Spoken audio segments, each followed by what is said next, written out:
Saya Dinda Tenryangga Muhtar, Chief Editor Suara Kebebasan bersama Managing Editor Suara Kebebasan Haikal Kurniawan dan kontributor kami Renaldi Adi dan Samuela Ella menyambut teman-teman di sini untuk forecast kita yang kali ini. Senang sekali dan terima kasih banyak bersama Bang Polta Kotradero yang senantiasa setia jika kita membutuhkan calling-calling untuk wah kita butuh diskusi ini nih. Terima kasih banyak Bang Poltak. Untuk teman-teman yang belum mengenal apa sih Suara Kebebasan itu, silahkan cek di portal kami di suarakebebasan.id dan kami ada juga di Line, Twitter, YouTube, Instagram, dan juga Facebook fanpage.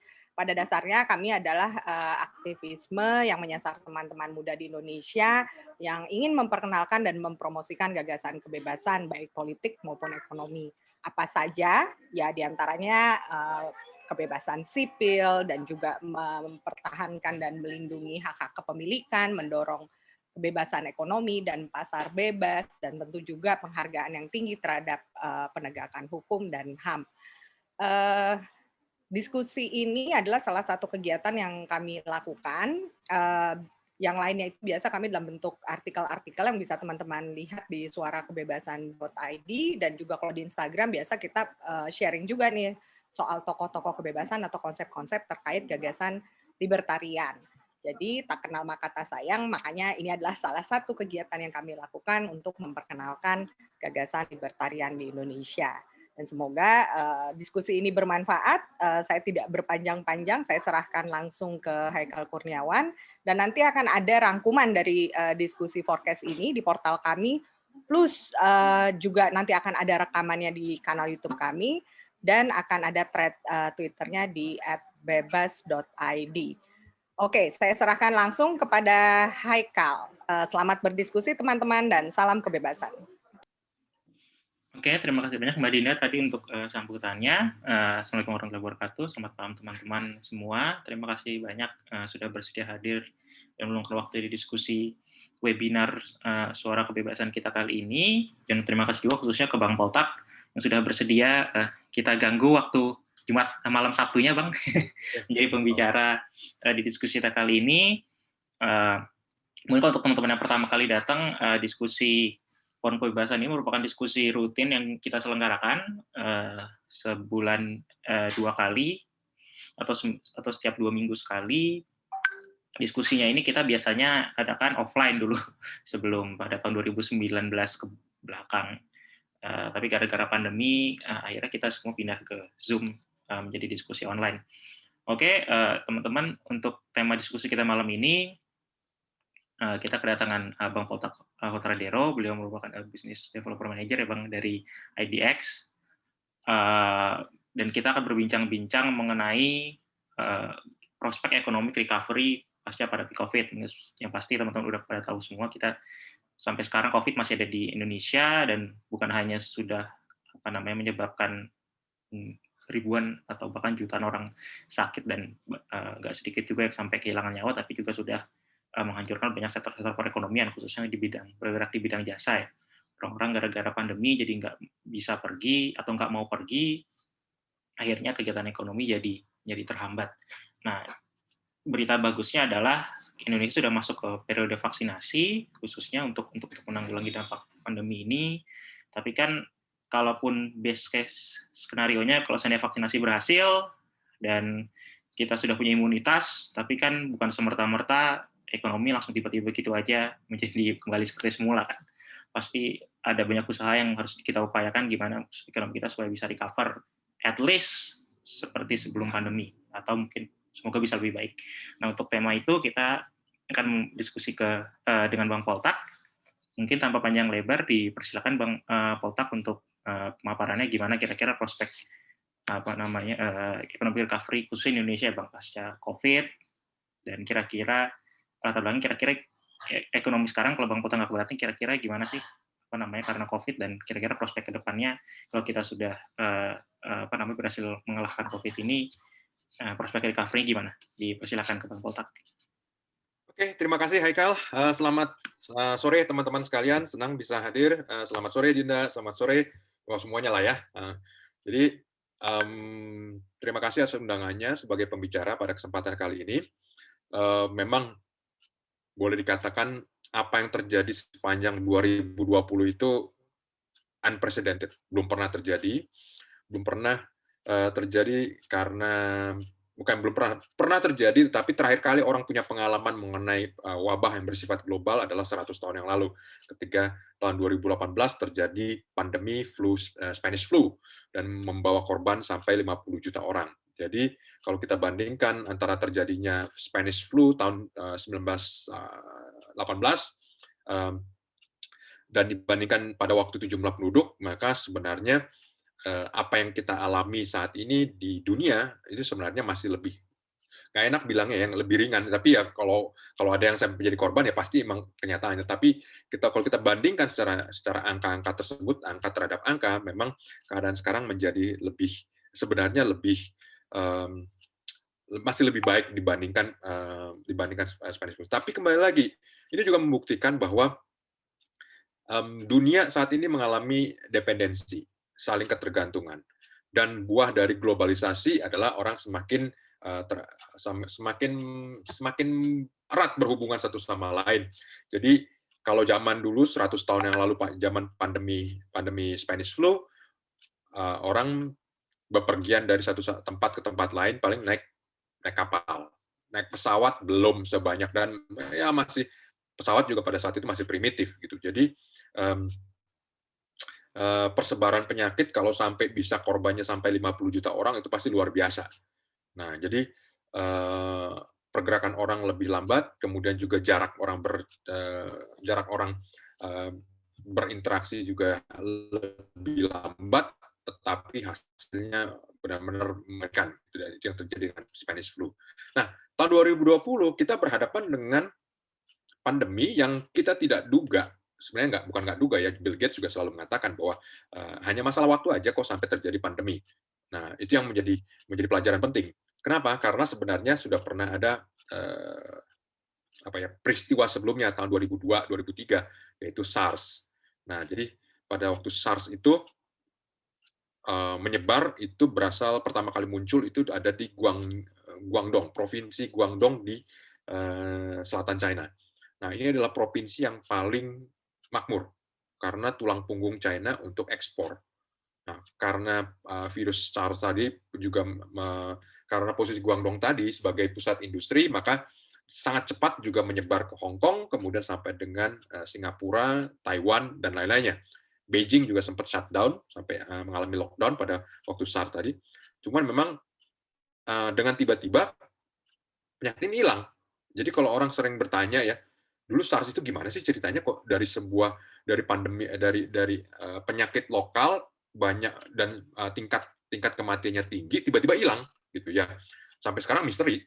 Misterinya kenapa? Karena sedemikian cepatnya itu penyakit tersebut SARS itu hilang, sampai orang yang mau bikin vaksinnya juga nggak sempat apa-apa, baru bikin, tiba-tiba lah mau cobain sama siapa, orang yang kenanya juga nggak ada gitu. Nah, tapi kembali lagi, SARS itu adalah wake up call sebenarnya.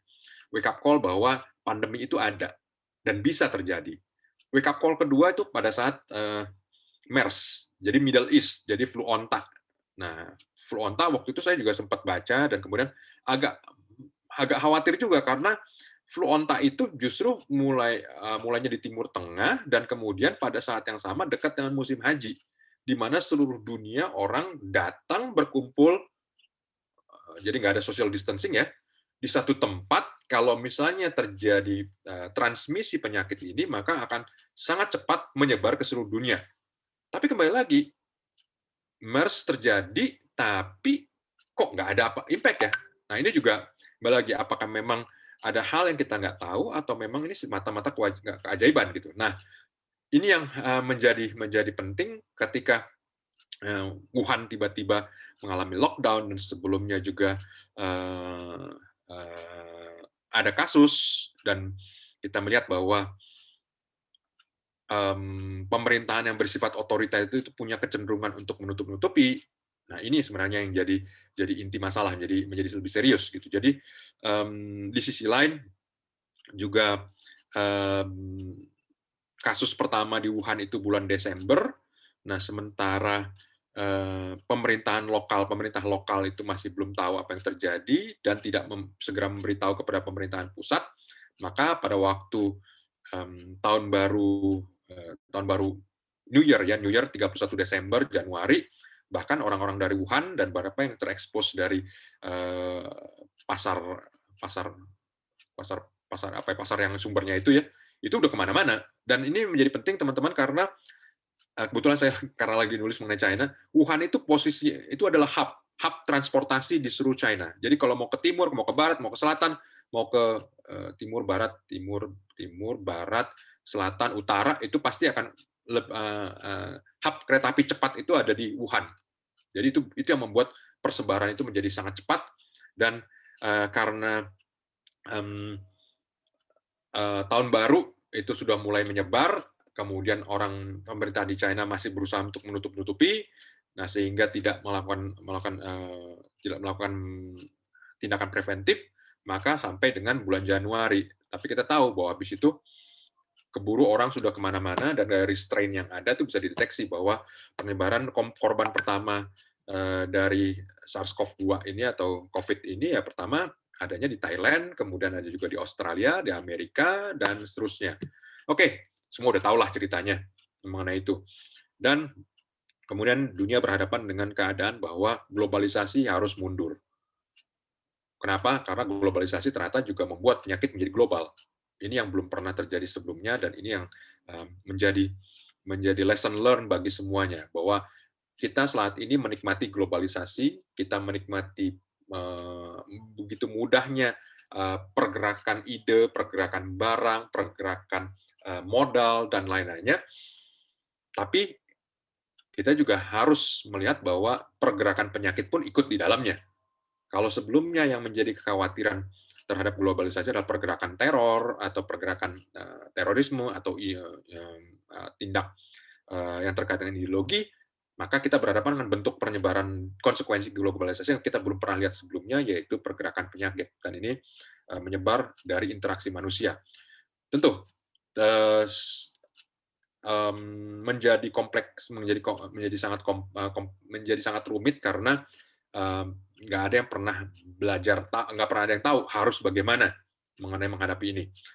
Tapi bukan berarti nggak ada yang bisa bergerak antisipatif. Jadi kalau dari catatan saya, negara-negara yang bisa melakukan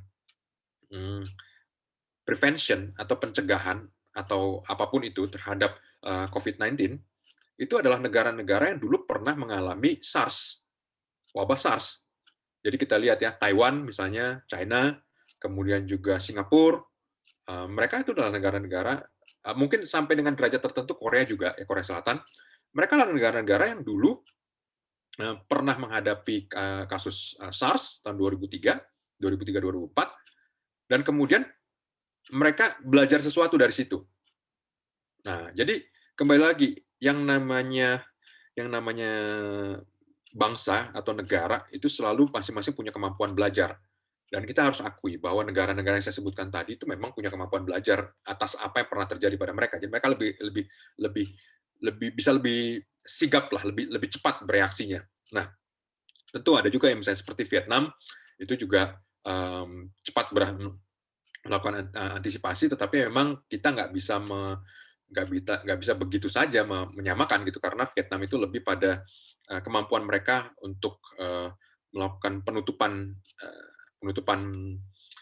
arus manusia itu jauh lebih cepat karena mereka cuma gerbang masuknya itu cuma sedikit gitu. Nah, jadi itu yang membuat mereka bisa, walaupun waktu zaman SARS dulu mereka nggak kena impact-nya, tapi mereka cepat bereaksinya.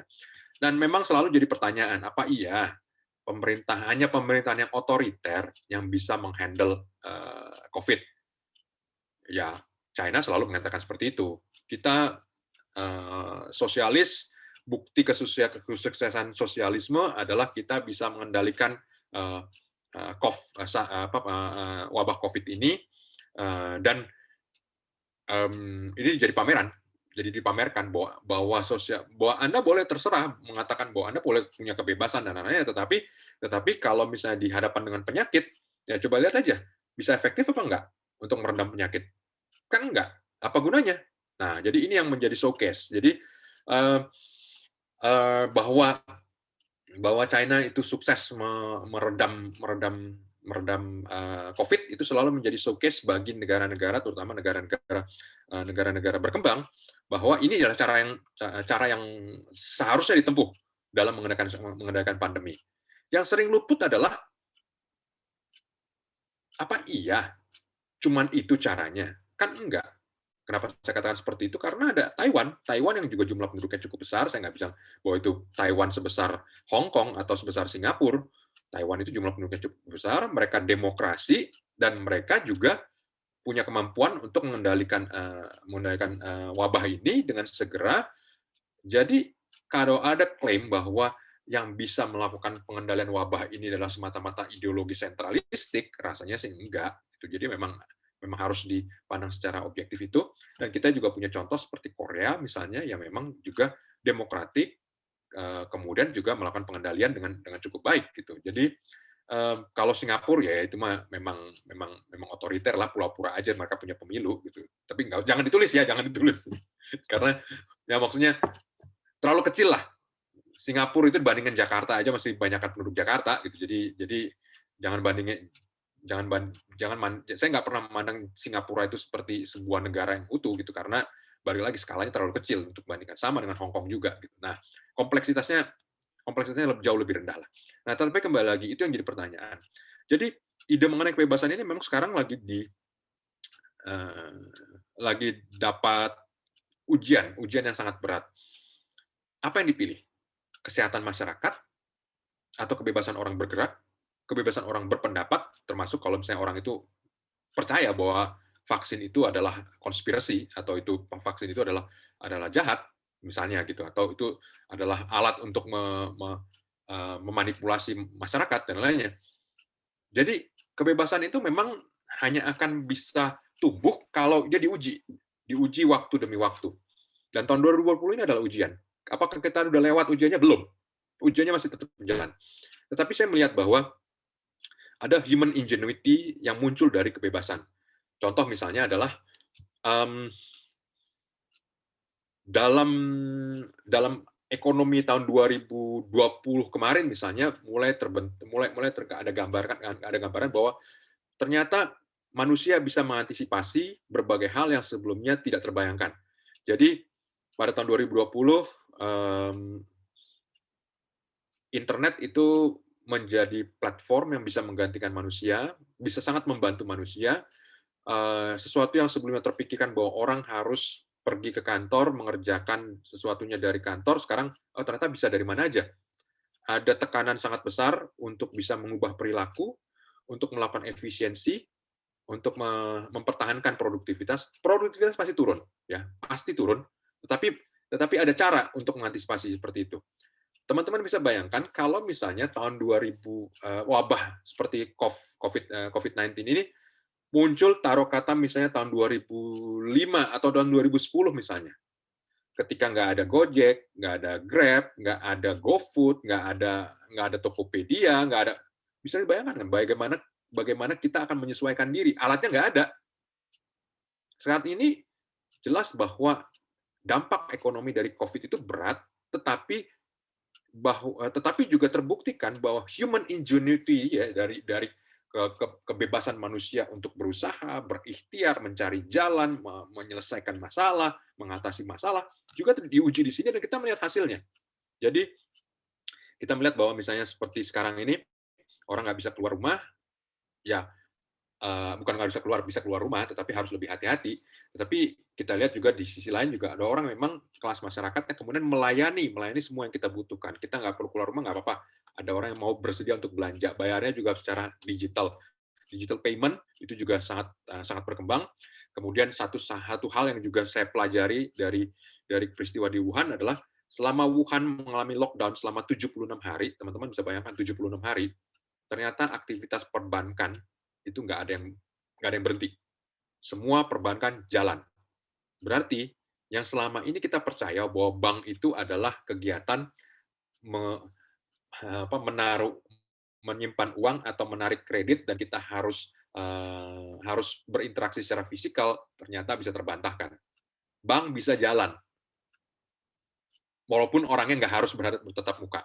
Ini sesuatu yang menurut saya menjadi menarik gitu, karena manusia dipaksa untuk berinovasi dan alatnya tersedia saat ini. Jadi kalau tadi 76 hari selama kota Wuhan mengalami lockdown, tetapi payment atau pembayaran penerima uang atau hal lain tetap bisa berjalan, itu membuktikan bahwa selama ini yang kita anggap sebagai bank itu adalah gedung yang nggak relevan. Bank adalah aktivitas. Bank ada di latar belakang. Bank bisa digantikan lewat smartphone, aktivitas yang lain-lainnya. Jadi belum pernah terujikan secara benar-benar dibandingkan pada apa yang terjadi pada tahun 2020. Jadi ini suatu bright side ya, menurut pendapat saya. Kita dapat wake up call secara keras bahwa konsep-konsep yang kita percaya saat ini ternyata perlu kita pandang kembali. Nah, bersama dengan itu juga kita perhatikan bahwa manusia menemukan cara untuk mengatasi berbagai masalahnya.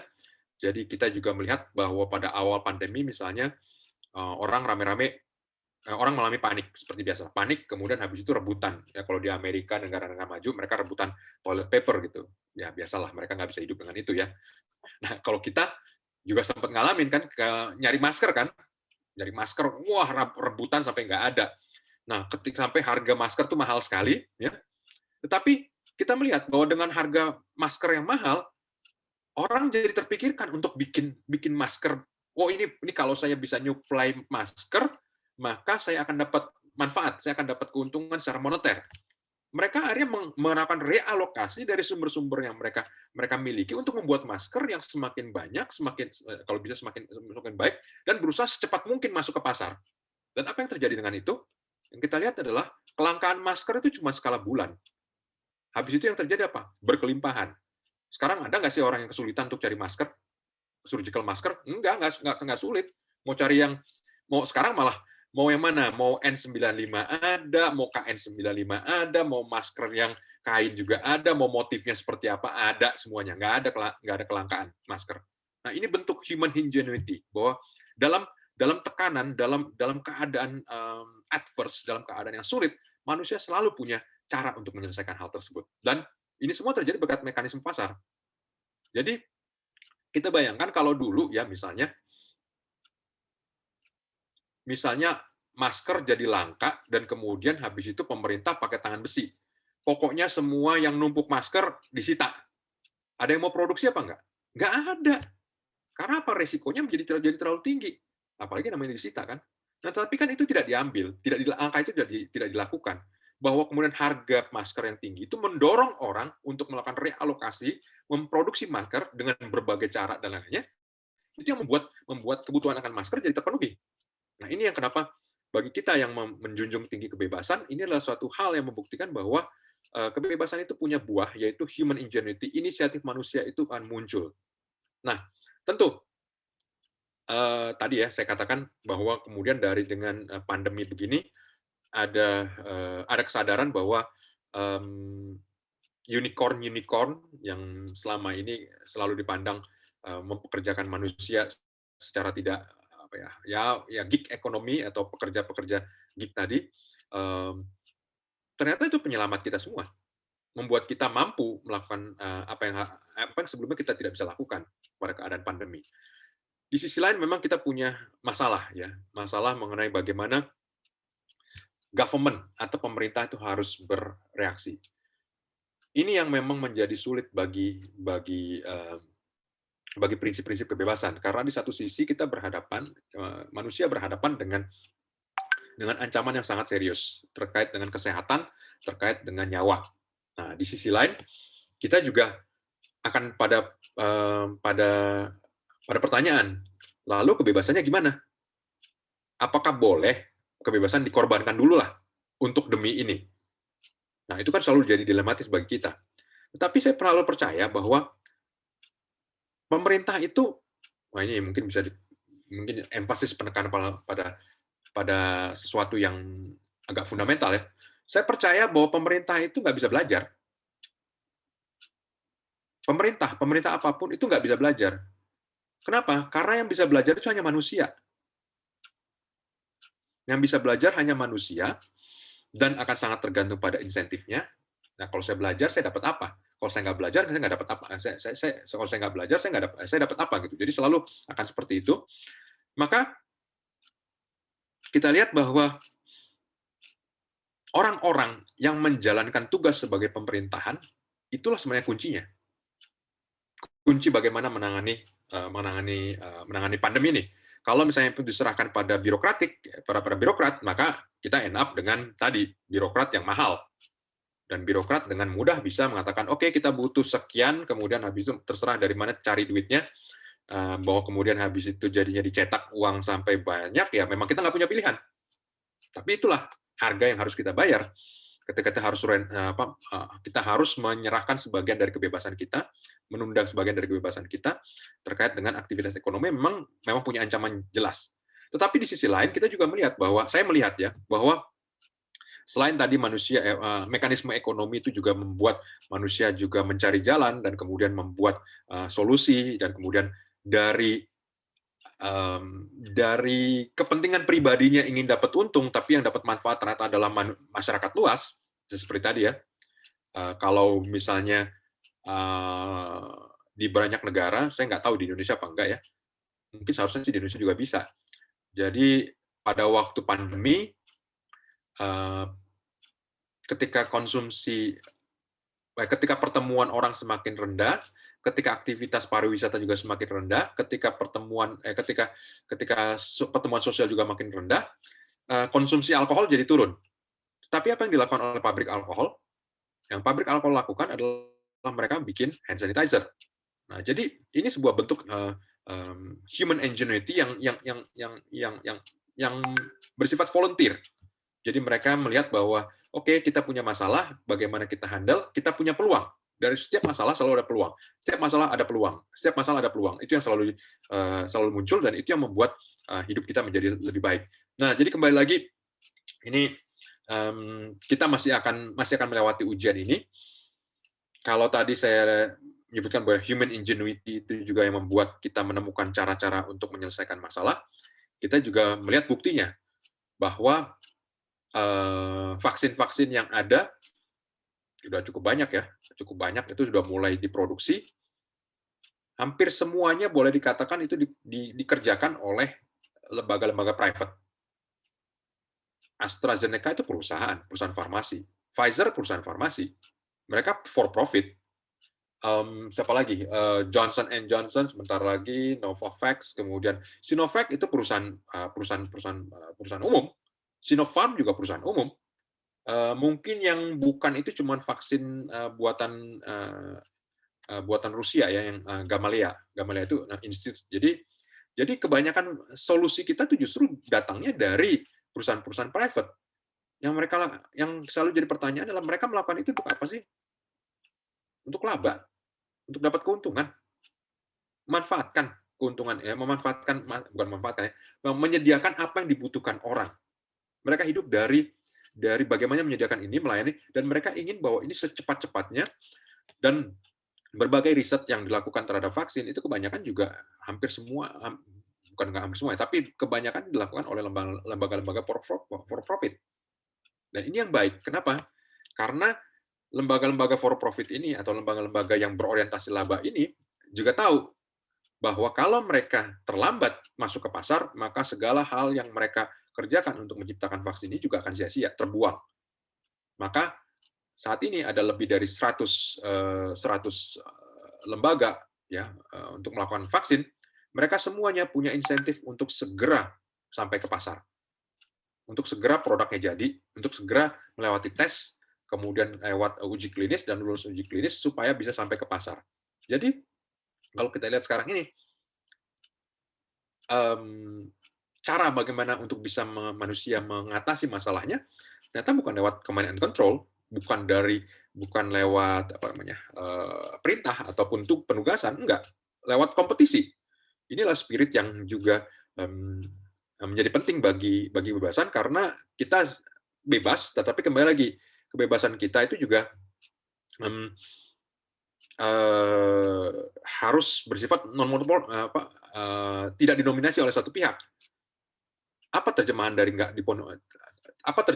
tidak dimonopoli oleh satu pihak? Yaitu adalah kompetisi. Kita semua berkompetisi, produsen berkompetisi agar bisa memberikan konsumen harga-harga terbaik dengan produk terbaik, ada pasar terserata yang muncul. Jadi kita melihat bahwa human ingenuity bukan cuma sekatakan tadi ya, ketika produsen alkohol kemudian tiba-tiba mikir, oke, sekarang saya karena dagangan alkohol saya nggak laku, kemudian saya bikin hand sanitizer. Itu human ingenuity. Kemudian ketika orang melihat bahwa harga masker yang tiba-tiba naik tajam membuat mereka, oke, saya juga ingin untung, ya udah saya akan bikin masker. Asalnya saya mungkin bikin hal yang lain, kemudian saya bikin masker. Mereka secara beramai-ramai, orientasi mereka supaya ingin untung, tapi mereka masuk ke pasar, dan kemudian apa yang membuat harga turun karena tersedia sedemikian banyak masker, sedemikian banyak jenis masker, sedemikian banyak, dan nggak ada lagi kekurangan masker. Ini yang menurut saya menjadi penting. Nah, sama seperti tadi, bahwa ada sedemikian banyak perusahaan juga melihat kalau saya bisa menciptakan vaksin dengan kualitas terbaik, dengan keamanan tertinggi, maka saya punya pasar sedunia. Itu juga yang menjadi dorongan mengapa perusahaan-perusahaan seperti Pfizer, Novavax, dan lain-lainnya, itu juga melakukan usaha untuk bisa membuat vaksin terbaik dengan usaha secepat-cepatnya, dengan inovasi yang sebesar-besarnya, dan supaya bisa secepatnya makin bisa masuk ke dalam pasar. Jadi kalau misalnya sebelumnya vaksin itu perlu waktu sampai skala tahunan, 10 tahun, 15 tahun, ya karena tadi nggak ada urgensinya dulu untuk bisa cepat-cepat. Vaksin seperti misalnya vaksin Ebola perlu waktu kira-kira hampir 10 tahun. Ya susah sih, karena pasarnya juga di negara-negara Afrika yang daya belinya rendah. Dan dari proses pembuatan vaksin ini ternyata banyak sekali delay atau penundaan itu terjadi di level birokrasi. Nah, ketika pandemi ini, maka birokrasi dipaksa kembali lagi ya, birokrasi dipaksa untuk bisa mereformasi dirinya. Banyak birokrasi dipangkas karena memang urgensinya adalah penting supaya apa yang dibutuhkan oleh masyarakat banyak ini bisa terlayani dengan segera. Itu sebabnya kenapa saya melihat bahwa vaksin misalnya itu adalah salah satu bentuk dari konsekuensi kebebasan yang muncul, kebebasan berusaha. Misalnya contohlah produsen vaksin terbesar di dunia adalah perusahaan dari India, Institute of Serum of India, Institute of Serum, atau ya kira SII gitu kan. Itu perusahaan swasta. Kemudian produsen nomor istilahnya gini ya, India itu adalah produsen kira-kira sekitar hampir 70% vaksin dunia. Dan semuanya adalah swasta.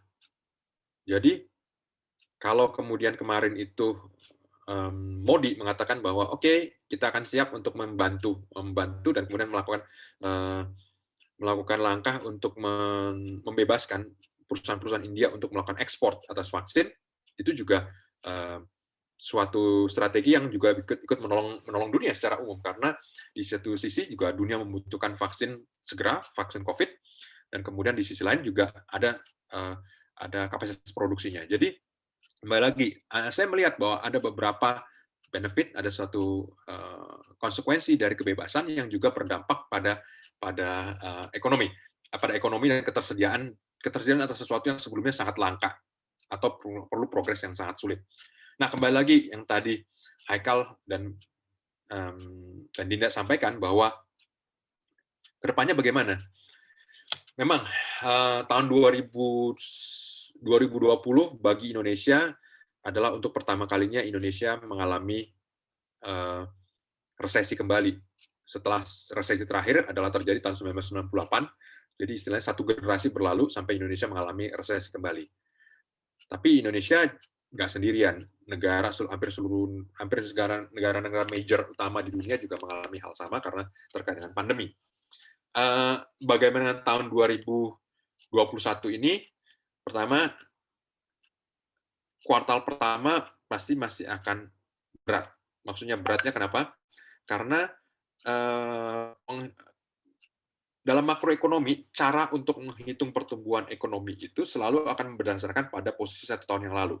Nah, jadi kuartal 1 tahun 2021 akan dihitung berdasarkan keadaan pertumbuhan pada kuartal 1 tahun 2020. Dan kita tahu pada tahun 2020, Januari dan Februari masih sangat bagus. Jadi tahun 2021 ini, Januari-Februarinya akan dibandingkan dengan posisi tahun 2020 karena ketika 2 bulannya masih normal. Nah, itu akan sulit sekali dan kemungkinan pertumbuhan ekonomi juga akan rendah di sisi itu. Nah, baru kemudian kita lihat bahwa the bleakest, yang paling suramnya dari ekonomi Indonesia itu adalah pada kuartal 2. Kuartal 2 berarti Maret, April, Mei, Juni. Maret sampai Juni tahun 2020 itu adalah pertama kali ekonomi mungkret ya, jadi mengalami kontraksi. Nanti tahun mulai Maret, April, Mei, Juni, April, Mei, Juni ya 3 bulan sampai dengan akhir Juni itu akan dibandingkan dengan tahun 2020 dan itu mulai Indonesia itu mungkin pertumbuhannya akan lebih baik walaupun belum normal. Nah, kalau misalnya ini dilakukan berbarengan dengan vaksinasi dan kemudian ada effort yang lebih ya, extra effort untuk bisa melakukan vaksinasi atas sekian ratus juta orang, bukan sesuatu yang mudah, pasti sesuatu yang sulit, tetapi kembali lagi kita harus melihat cara untuk bagaimana melakukan ini dengan cepat-cepatnya, maka harapannya adalah kuartal 2 keadaan sudah mulai akan membaik, lebih baik ya, dibandingkan kuartal 2 tahun 2020, kuartal 3 juga akan membalik, dan baru kemudian tahun kuartal 4-nya baru kita akan bisa melihat bahwa secara kuartalan ekonomi akan mulai tumbuh dan mulai menyamai keadaan mendekati keadaan tahun 2000 keadaan sebelum pandemi. Baru mungkin tahun 2022 baru kita mengalami mulai arah menuju normalisasi secara perlahan-lahan. Nah, kembali lagi, apakah semuanya akan tergantung pada ketersediaan vaksin? Ya, itu ada komponen terbesarnya di situ. Tetapi di sisi lain juga kembali kita juga berhadapan dengan human ingenuity. Saya selalu mengatakan human ingenuity adalah sesuatu yang buah dari kebebasan, di mana kita tahu bahwa mulai akhir tahun lalu dan juga mulai beberapa waktu yang lalu sudah mulai muncul cara-cara bisa untuk mendeteksi COVID dengan cara yang lebih mudah dan lebih cepat. Kita tahu dulu kita bergantung pada tes antibody, kemudian kita juga ada tes PCR yang memang menggunakan mesin yang cukup mahal dan memakan waktu. Tetapi kemudian mulai muncul tes antigen ketika mulai ditemukan, oke, saya bisa menandai bukan antibodinya tetapi antigen yang ada dari virus SARS-CoV-2. Dan kemudian kita perhatikan banyak produsen juga melihat bahwa ini kesempatan besar, mumpung vaksinnya belum ada, maka mereka memproduksi berbagai kit untuk mendeteksi ini, dan dari sini muncul cara-cara untuk mendeteksi, walaupun mungkin tadi tidak 100%, mungkin tetap akurasinya mungkin sekitar 70%, tetapi sudah jauh lebih baik dibandingkan tes antibody misalnya. Nah, ini akan turut berkontribusi pada recovery. Saya masih agak ragu ya, bukan ragu benar-benar, tetapi saya masih melihat mengenai apa yang disebut sebagai Genos. Misalnya apakah yang dibuat oleh tim UGM ini benar-benar seperti desainnya, saya bisa paham ada machine learning di situ, ada pola dan lain-lainnya. Dan ini Genos ini adalah sebenarnya modifikasi dari hidung elektronik yang sebelumnya memang sudah dipakai untuk mendeteksi alkohol, mendeteksi penyakit dan lain-lainnya. Tetapi kita lihat ya, ini deployment atau penempatannya sekarang ini. Kemudian kita juga tahu bahwa di Israel ada juga tes yang menggunakan ludah, dan hasilnya bisa segera, dan itu bisa selesai dalam waktu skala 5 menit, 10 menit, dan seterusnya. Kemudian ada banyak bentuk tes lagi. Ini juga saya pikir akan bagian dari normalisasi. Jadi contoh tahun kemarin, final NBA di Amerika, jadi kompetisi basket profesional di Amerika, itu dilakukan dalam bubble. Maksudnya seperti apa? Di Disney di Florida ada tempat di mana orang yang akan masuk ke situ harus lewat tes dulu. Nah, lewat tes, kemudian orang yang lolos tes boleh silakan main basket di situ, jadi nggak perlu pakai masker dan lainnya. Dan kemudian secara berkala dites ulang setiap hari dites ulang, karena memang alat buat melakukan tesnya itu relatif murah dan akurasinya tinggi, maka bisa dilakukan berkali-kali. Kalau perlu tiap hari nggak apa-apa. Nah, jadi ini yang kemudian menjadi percontohan, dan kemudian ini yang kemudian menyebar produksi massalnya juga mulai muncul, sehingga beberapa negara pada tahun 2021 ini sudah mulai memikirkan secara serius untuk melakukan bubble travel. Jadi travel bubble itu maksudnya bahwa suatu zona itu orang bisa di screening dulu, kemudian kalau ternyata orang tersebut lolos, bahwa ternyata negatif, tidak terindikasi tidak menderita COVID-19, maka dia bisa meneruskan perjalanan, dan kemudian sepanjang bubble tersebut dia akan bisa kemana-mana, dan dari situ akan ada tes juga yang menentukan orang tersebut masih bisa tetap dalam bubble atau enggak.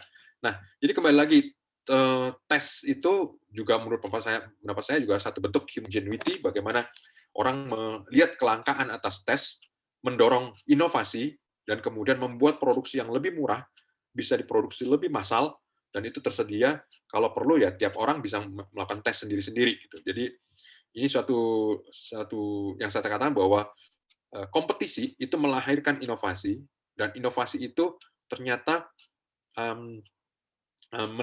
memperoleh nilai yang lebih tinggi ketika dia bisa tersedia pada sebanyak mungkin orang, ketika pasarnya adalah global. Apakah dengan cara begitu orang bisa menjadi kaya? Apakah boleh orang menjadi kaya dengan cara seperti itu? Why not? Kenapa enggak? Nah, jadi ini yang terjadi. Jadi saya melihat ini adalah buah dari kebebasan berpikir, kebebasan berusaha, kebebasan menikmati hasil. Nah, jadi ini yang tadi pada awal-awal diskusi, ini sesuatu yang saya percaya, ya, percaya bahwa ujian atas kebebasan itu adalah ketika kita bersedia untuk memberikan kebebasan kepada orang lain. Konkretnya seperti apa? Kalau mengikuti pribadi saya, ya, pribadi Paul Tradero, saya tuh nggak suka ngelihat orang naik Ferrari, naik Lamborghini. Kenapa? Nggak masuk akal. Di Jakarta orang beli Ferrari, beli Lamborghini, jalanannya macet, sementara itu mobil ada pakai pendingin udara, lantas mau membuktikan apa? Ya nggak heran juga ada beberapa kasus Lamborghini kebakaran di Jakarta gara-gara macet gitu kan, karena memang nggak didesain untuk itu.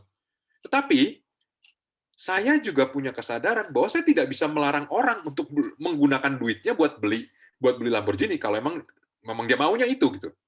Dan bagi saya, kalau ada orang beli Lamborghini, memang merasa bahwa saya ingin punya Lamborghini, dan cara saya supaya bisa punya Lamborghini adalah, oke, kalau perlu saya bikin pabrik, kemudian saya memproduksi apa yang orang inginkan, saya memperoleh keuntungan, saya membuka lapangan kerja, orang bekerja, dan kemudian dari keuntungan itu saya bisa nabung, saya kumpulkan, kemudian saya bisa jadi beli Lamborghini. Ya bagus. Bagus kenapa? Karena tujuan akhirnya bisa saya nggak suka, tetapi dalam cara orang tersebut untuk mencapai tersebut, itu ternyata berkontribusi positif bagi banyak orang. Ada produk yang baru, ada pasar yang baru, ada tenaga kerja,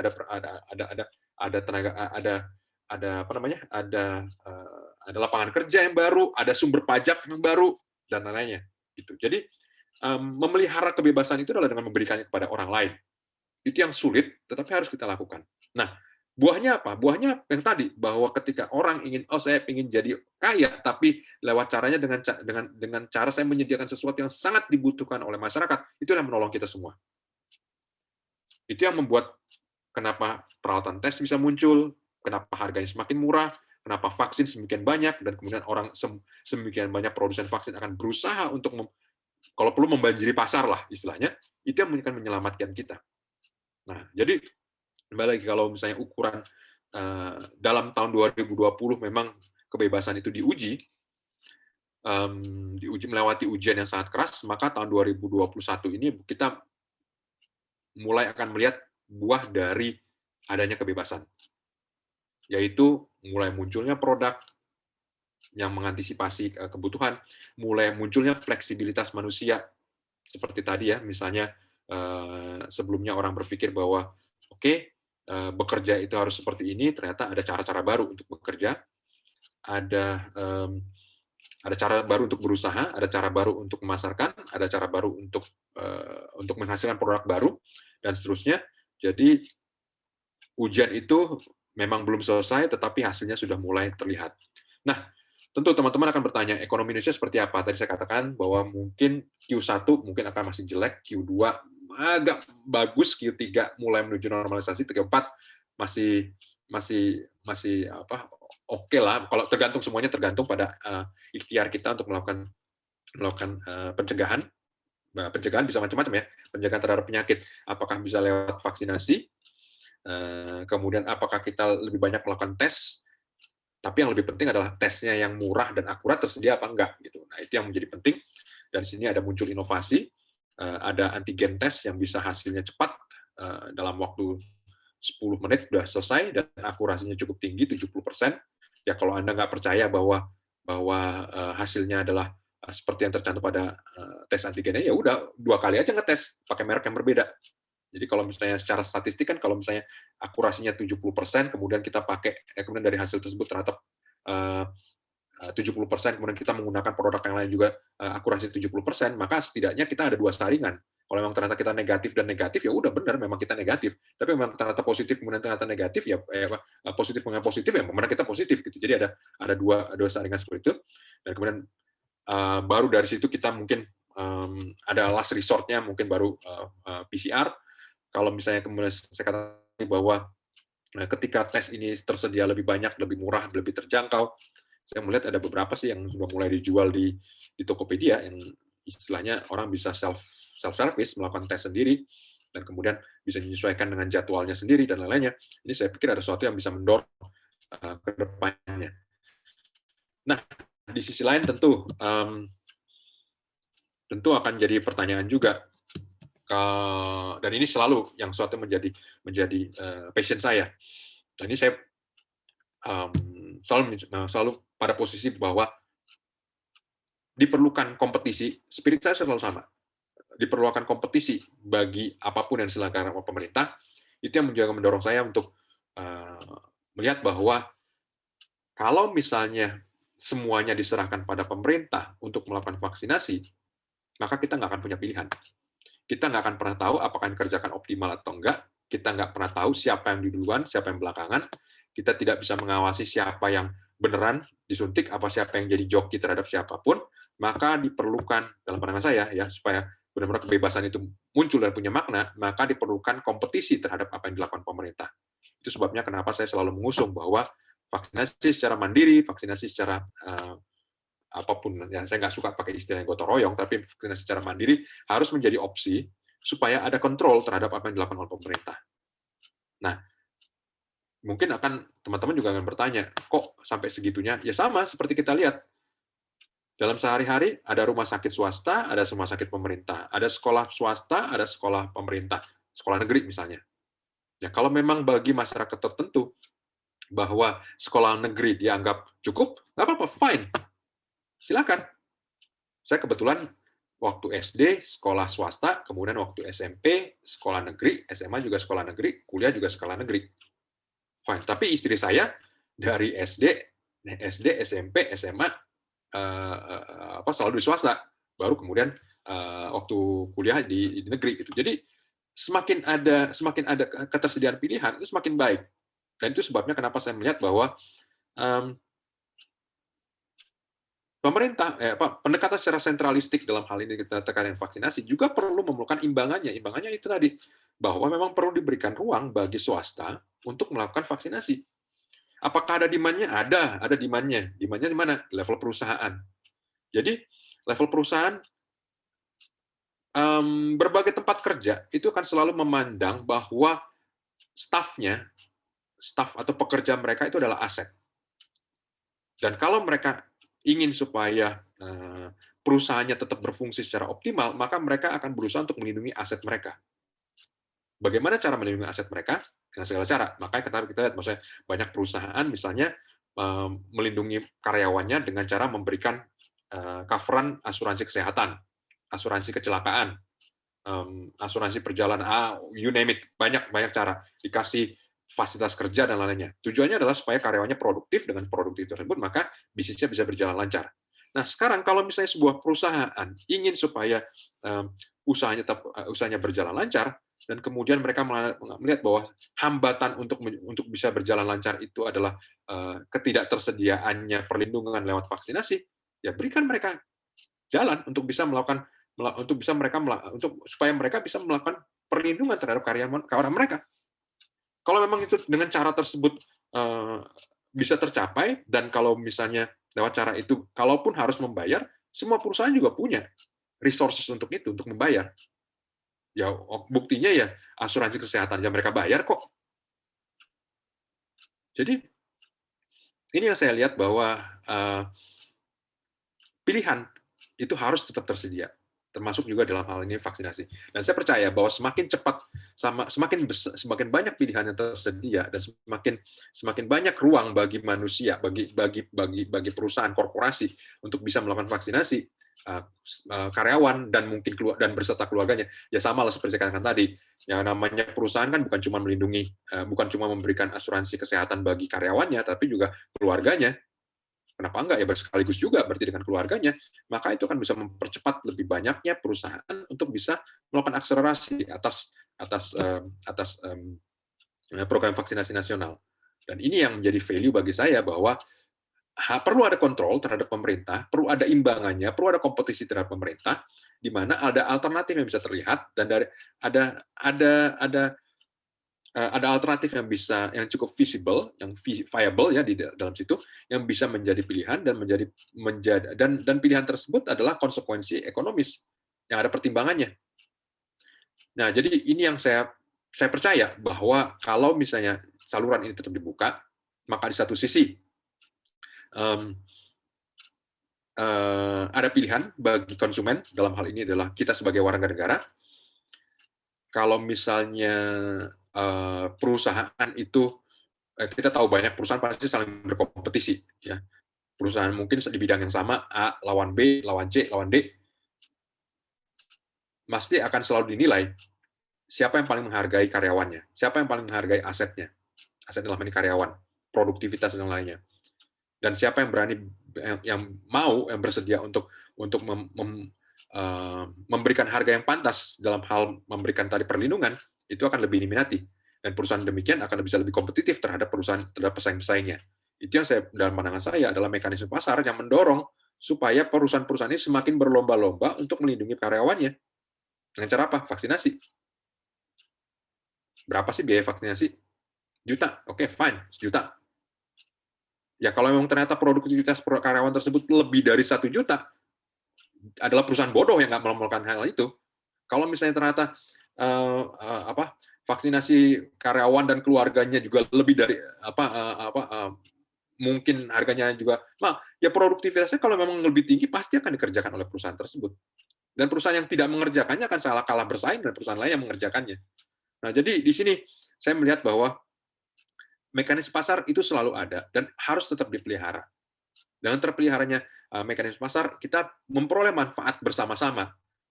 Tadi saya sudah sebutkan bahwa mekanisme pasarlah yang membuat masker harganya jadi turun. Masker tersedia dengan segala jenis. Nggak ada lagi orang yang kekurangan masker. Nggak ada lagi orang yang kekurangan toilet paper. Nggak ada lagi orang yang kekurangan hand sanitizer. Karena ada kompetisi. Nah, sama dengan itu juga. Dengan adanya alternatif atau pilihan untuk vaksinasi, ya makin lebih cepat lagi lebih banyak orang lagi yang akan bisa mengalami vaksinasi, dan dengan cara tersebut semakin cepat Indonesia dan seluruh dunia akan kembali pada produktivitas. Jadi saya lihat bahwa ini adalah apa yang saya percaya sebagai bagian dari recovery atau pemulihan ekonomi global. Ini yang harus dilakukan segera, karena kembali lagi taruhannya sangat besar. Di seluruh dunia itu ada sekitar 200 juta orang yang ekonominya sangat bergantung pada pariwisata. Jadi teman-teman bisa bayangkan pada keadaan seperti pandemi seperti ini, kehancuran yang terjadi pada pariwisata seperti apa. Dan saya percaya bahwa pariwisata itu juga punya daya ungkit yang sangat tinggi, karena pariwisata itu bersifat sentuhan, manusia bertemu dengan manusia. Pariwisata itu adalah pasar yang unik. Kenapa? Orang negara miskin pingin ke negara kaya, orang negara kaya pun pingin ke negara miskin, karena pariwisata. Tanpa ingin tahunya seperti apa sih Taj Mahal, orang nggak akan ke India. Tapi karena Taj Mahal unik, orang mau pergi ke India. Atau saya ingin lihat Borobudur. Saya ingin lihat, orang sekedar ingin lihat yang berbeda. Dan dengan cara seperti itu kita melihat bahwa banyak sekali orang dipekerjakan di situ, mulai dari sederhana, misalnya sebagai tour guide, yang mungkin bahasanya masih terbata-bata, atau mungkin kerja di hotel, kerja di restoran, kerja jadi apapun, kerja di penerbangan, atau angkutan darat, atau angkutan laut, dan lain-lainnya. Maka dalam pandangan saya, penting bagi dunia untuk cepat recover, karena ada ratusan juta orang yang bergantung pada pariwisata, dan selama ini mereka terpaksa bekerja hal yang lain. Beberapa waktu lalu saya sempat ke Bali, dan kemudian ceritakan bahwa ekonomi Bali itu ambles sampai 90%. Pertanyaannya, jadi orang-orang yang dulu jadi guide itu pada nggak, ya bertani. Apakah mereka senang? Ya enggak lah, mereka nggak pernah. Mereka terpaksa melakukan hal tersebut. Dan mereka sebenarnya tidak didesain untuk melakukan hal tersebut. Karena apa? Karena mereka bertahun-tahun sekolahnya dan pekerjaannya memang terkait dengan pariwisata. Maka kalau misalnya pariwisata bisa pulih kembali, maka kembali lagi kita akan ada banyak orang yang bisa bekerja kembali, akan mulai ada normalisasi, dan kemudian bersama dengan itu perputaran ekonomi, ada pariwisata itu juga adalah jembatan untuk kita saling mengerti orang lain, memahami cara pandang orang lain, cara hidup orang lain, dan itu adalah bagian dari konsekuensi globalisasi.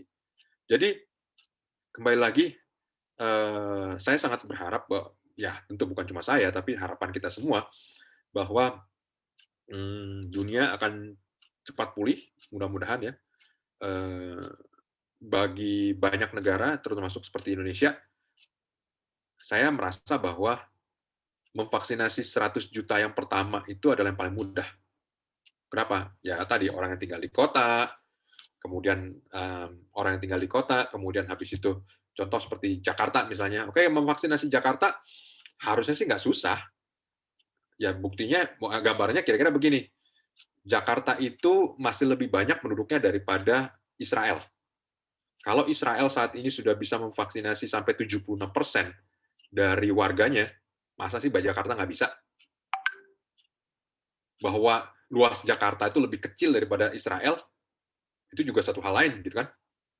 Bahwa Israel melakukan vaksinasi dengan cara, oke, di stadion, kemudian habis itu orang berderet-deret, habis itu divaksinasi, ada yang drive-in, ada yang lain-lain, kemudian sampai para rabai, misalnya ya, rabi, yang kita tahu orang Israel kan, yang orang Yahudi kan juga sensitif terhadap harus menghormati hari Sabat, sampai bikin fatwa terkait vaksinasi, boleh hari Sabat itu, larangan atas hari Sabat itu tidak berlaku. Jadi orang boleh pergi vaksinasi. Dengan segera kita bisa melihat bahwa seperti Israel, angka kasusnya turun dengan sangat cepat, vaksinasinya juga berlangsung bisa cepat, kemudian di sisi lain juga angka hospitalization, ya, korban yang harus dimasuk ke rumah sakit ataupun yang meninggal itu juga turun dengan sangat cepat, dan ini adalah contoh yang diberikan oleh seluruh dunia. Nah, jadi kembali lagi, kita mungkin akan mengalami seperti tadi, kalau kota-kota besar, contoh misalnya seperti Jakarta, dan ini yang kemarin-kemarin sempat dicoba juga, oke, vaksinasinya mana? Di GBK deh. Ya, masa sih konser Bon Jovi tahun 2015, GBK itu bisa ada 80.000 orang, masa sih untuk vaksinasi aja nggak bisa 100.000 sehari misalnya. Kalau misalnya ada rapat akbar NU atau Muhammadiyah atau siapapun di GBK, itu orang datang sampai pakai bus, masa sih untuk vaksinasi kita nggak bisa bikin seperti itu? Kalau misalnya bisa dilakukan misalnya di Bandara Soekarno-Hatta, ya memang juga relatif lebih sepi ya, karena sedikit orang yang akan bepergian, ya kenapa enggak drive-in buat vaksinasinya? Yang namanya Bandara Soekarno-Hatta bisa nge-handle perjalanan haji kok. Karena kita tahu jemaah haji Indonesia adalah termasuk yang terbanyak di dunia. Berarti kita bisa melakukan itu. Kalau kita bisa melakukannya di sekolah-sekolah, why not? Cuma memang seperti katakan tadi, untuk kota-kota besar itu akan relatif mudah, dan bisa dilakukan secara cepat. Tapi kembali lagi, Indonesia kan bukan cuma yang tinggal di kota, ada yang tinggal di pelosok, dan lainnya. Jadi saya katakan tadi, 100 juta orang divaksinasi itu mungkin adalah yang tepat. 100 juta pertama itu adalah yang tercepat. Yang selanjutnya, itu yang akan lebih lambat. Lebih lambat, karena tadi, mungkin bersama dengan itu, kasus juga sudah mulai turun, sama seperti apa yang terrefleksi di Israel, bahwa kasus turun, ketika kasus turun, biasanya adalah terjadi orang, ngapain ya saya harus vaksinasi ya? Nggak vaksinasi juga angka udah turun kok. Nah, ini yang mungkin akan menjadi tantangan berikutnya. Nah, karena pandemi itu kan berusaha berubah menjadi epidemi, jadi dia akan menjadi penyakit yang muncul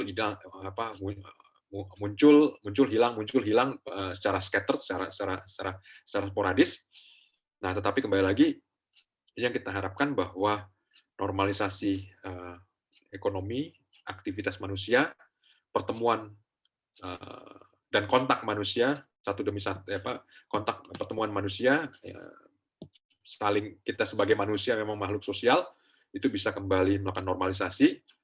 Kita bisa bayangkan ya sekarang ini sedemikian sulitnya, sedemikian terdistorsinya hubungan antar manusia, sampai orang yang nggak pakai masker aja udah kayak seperti pamer aurat gitu. Ini jadi apa iya kita mau hidup seperti begitu? Ya enggak lah. Ini bukan sesuatu yang normal. Bahwa yang normal itu memang kita bertemu muka dan muka kita melihat muka orang lain. Dan ketika manusia menjadi normal, maka segala aktivitas dan juga terkait dengan kebebasan, pilihan, dan lain-lainnya juga akan mengalami normalisasi. Memang betul, kita berhadapan dengan tantangan. Tahun lalu kebebasan diuji, ujiannya masih terus berlangsung, tapi buah dari kebebasan itu sudah mulai muncul pada tahun ini. Kedepannya kita harapkan bahwa buah atas kebebasan ini juga menciptakan lebih banyak ingenuity, human ingenuity, ide-ide manusia, dan kemudian hal-hal mendorong manusia untuk menjadi kualitas hidupnya lebih baik. Dan bersama dengan itu, seiring dengan mudah-mudahan ya, Godspeed, mungkin harapan kita semua, pandemi makin mereda, kita semakin banyak punya pilihan. Kemarin saya baru baca itu satu artikel yang sangat menarik gitu ya, karena ternyata selama ini riset terhadap messenger RNA itu nggak banyak pendanaannya. Jadi progresnya lambat sekali. Padahal ada banyak sekali manfaat yang bisa dilakukan, bisa dicapai kalau misalnya riset manusia, riset farmasi terkait mRNA ini bisa berlangsung dan mencapai progres yang optimal.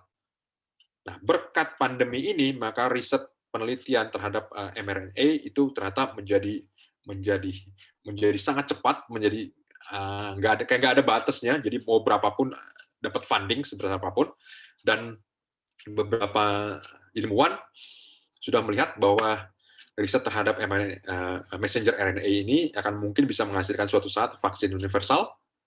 Jadi vaksin atas flu yang cuma sekali, ya. Jadi menggunakan metode mRNA, vaksin yang universal terhadap semua gigitan nyamuk, dan mungkin suatu saat juga terhadap penanggulangan kanker. Jadi kembali lagi, harapan saya sih, dan mudah-mudahan jadi harapan kita semua, mungkin dalam 1 tahun, 2 tahun, 3 tahun ke depan, kita akan melihat ini ke belakang, bahwa kita pernah melewati hal ini, pernah melewati keadaan yang sulit, pernah melihat bahwa banyak orang menjadi korban, tetapi dari tekanan, dari keadaan sulit tersebut, kita jadi melihat bahwa buah dari kebebasan itu ternyata ada. Human ingenuity justru muncul lebih kuat pada saat manusia mengalami tekanan. Ide-ide baru menjadi muncul ketika manusia mengalami tekanan, dan ketika tekanan itu berakhir, ide-ide tersebut berkembang menjadi ide-ide baru yang lebih progresif, yang lebih maju, dan lebih berkontribusi, dan menghasilkan hidup yang lebih baik. Jadi, kira-kira itu sih yang harapan saya, progres ke depannya yang mungkin mudah-mudahan bisa selaras dengan apa yang kita usung sebagai ide mengenai kebebasan, penghargaan terhadap individu, penghargaan terhadap ide, dan juga kebebasan berpendapat, dan kemampuan untuk memberikan kebebasan bagi orang lain. Ukuran kita ada di situ. Itu saja sih yang mudah-mudahan yang mungkin kita bisa jadikan bahan diskusi, dan selanjutnya saya kembalikan ke Haikal. Silakan Haikal. Oke, thank you banget Bang Volta. Kalau tadi udah benar-benar mencakup banyak topik ya, dari mulai kondisi ketika pandemi sekarang, terus prospek ke depannya gimana, terus dari aspek teknologi kesehatan gimana. Nah, sekarang masuk ke sesi Q&A atau sesi tanya jawab. Nah, teman-teman kalau misalnya ada yang ingin bertanya atau berkomentar atau beropini ke Bang Volta, bisa lewat chat. Nanti saya selaku moderator bisa saya bacakan, atau kalau teman-teman ingin bertanya langsung bisa japri saya di yang namanya Haikal Kurniawan di chat pribadi ya di sini, atau juga bisa dengan raise hand, nanti akan saya beri kesempatan bicara langsung ke Bang Volta untuk menyampaikan pertanyaan atau opininya. Nah, Bang Volta udah ada pertanyaan dari kawan saya Renaldi terkait dengan pemulihan ekonomi di Indonesia. Gimana menurut Bang Koltak peran-peran BUMN di Indonesia yang memang banyak menimbulkan kerugian dan menurut Renaldi malah justru membebani negara karena akan disuntik bantuan terus. Nah, terus sama juga terkait dengan sektor UMKM yang khususnya bidang jasa ya, kayak Bang Koltak, kayak misalnya rumah makan, kaki lima yang terdampak cukup parah.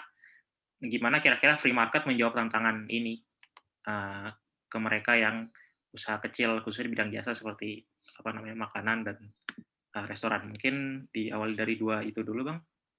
Dipersilakan. Oke, terhadap BUMN saya punya persepsi bahwa BUMN itu di Indonesia itu tidak bisa bertumbuh dengan sehat. Kenapa? Karena kebanyakan BUMN Indonesia, kalau misalnya kita telusuri ke belakang, berdasarkan sejarahnya, itu banyak BUMN Indonesia itu berasal dari hasil nasionalisasi perusahaan-perusahaan Belanda. Dan yang namanya nasionalisasi itu melanggar prinsip keadilan, bukan melanggar prinsip keadilan juga sih sebenarnya, melanggar prinsip kebebasan ya. Kemudian biasanya itu akuisisinya dilakukan secara paksa, sehingga yang terjadi adalah banyak sekali BUMN di Indonesia ketika dibandingkan dengan keadaan pada waktu masih dimiliki oleh sektor swasta Belanda, itu performanya jelek.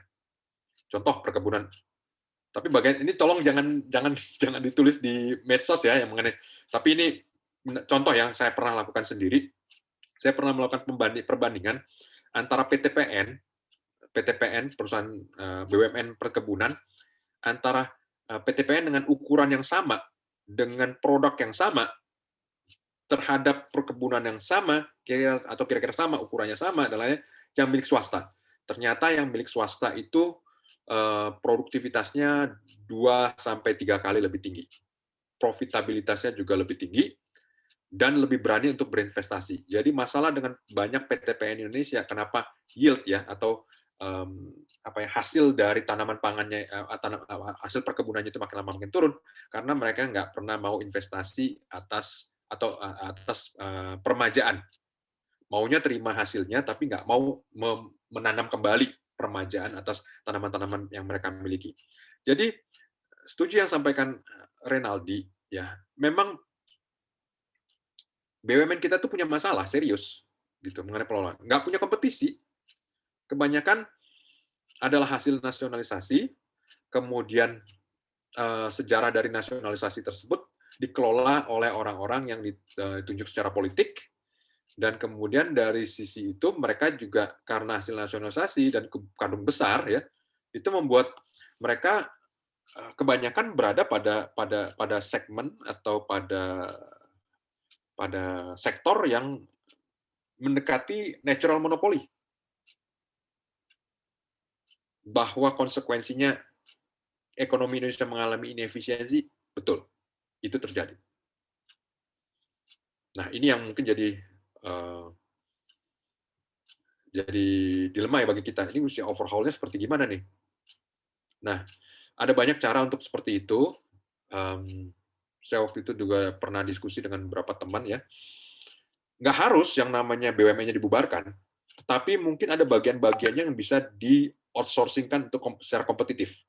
Jadi ada teman yang dulu sampaikan, oke, gini aja deh, kalau misalnya ada suatu BUMN, kalau misalnya harga politik untuk membubarkannya itu terlalu tinggi, dan juga mungkin shock-nya juga terlalu besar, ya, mungkin ada bagian-bagiannya yang bisa di-outsourcing-kan secara kompetitif. Jadi ada kompetisi, prinsip kompetisi, jadi di-outsource, siapa yang bisa memenuhi bagian ini? Oke, sektor swasta. Dipilih mana yang terbaik, kemudian dari situ mereka akan berusaha mencari bagaimana supaya menghasilkan yang terbaik, dan itu akan kemudian bergulir pada bagian-bagian lain. Jadi intinya adalah BUMN-nya makin berkurang peran langsungnya, tetapi manfaatnya dari efisiensi dan kemudian dari kompetisi yang terjadi itu akan bisa bermanfaat bagi ekonomi. Jadi saya setuju sama Renaldi bahwa memang BUMN di Indonesia itu punya masalah inherent menciptakan atau memicu inefisiensi ekonomi. Tapi masalah kita kan bukan di situ. Masalah kita adalah mencari solusinya. Nah, ini yang pada banyak keadaan stuck. Di satu sisi kita ingin bahwa muncul lebih banyak kompetisi, tetapi di sisi lain kita juga nggak bisa begitu saja. Oh ya udah bubarkan aja. Ya susah. Misalnya seperti contoh kata misalnya seperti Garuda misalnya. Garuda inefisien, ya betul. Gimana nggak inefisien? Ya, itu udah penyakit dari zaman dulu. Dari zaman dulu ketika Garuda tuh pernah punya sampai 5 merek pesawat. Bayangin, Boeing punya, Airbus punya, kemudian Fokker punya, McDonnell punya. Ya pasti sebenarnya dulu terjadi seperti itu karena apa? Karena banyak sekali orang ingin masuk dalam bisnis pengadaan suku cadang. Jadi ada korupsi. Ya korupsinya mungkin nggak harus korupsi, tapi mungkin ada praktek markup dan lain-lainnya. Jadi Garuda nggak bisa efisien. Tapi kembali lagi kan, sekarang ini penyertaan modal pemerintah memang jadi dilematis. Nggak dilakukan seperti itu, Indonesia negara kepulauan. Bahwa logistik kita banyak didukung oleh lewat udara, kalau pakai kapal bisa nggak nyampe-nyampe. Sangat krusial. Nah, jadi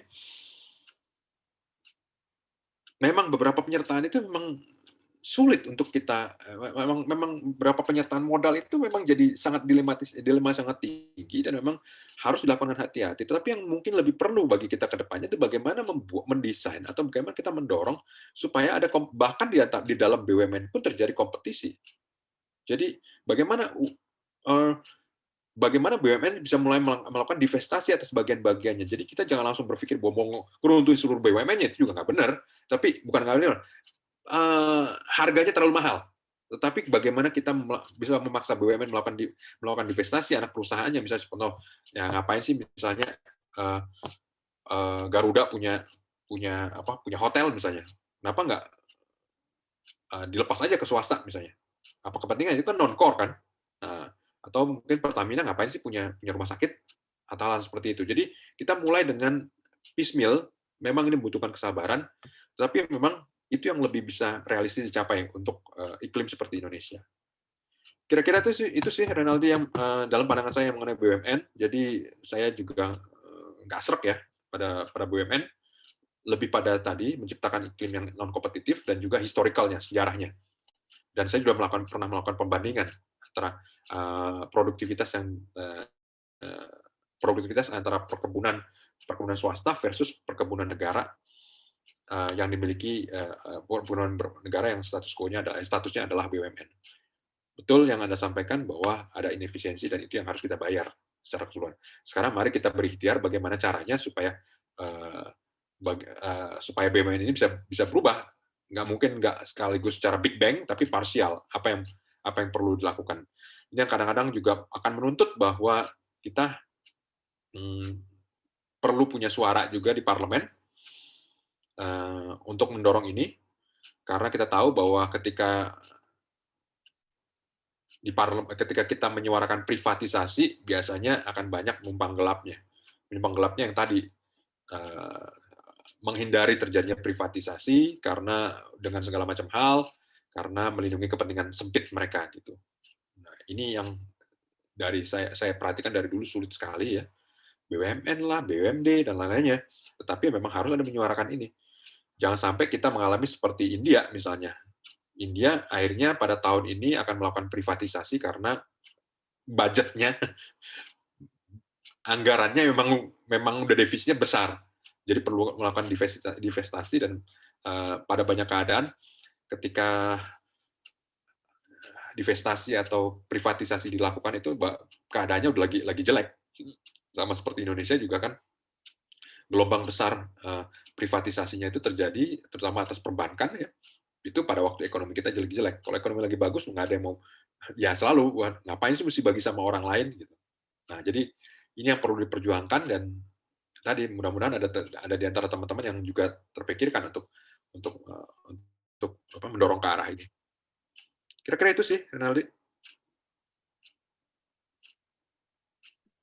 Oke, thank you Bang Poltak. Tadi kalau yang terkait dengan solusi free market untuk memulihkan UMKM tadi gimana Bang yang pertanyaan UMKM?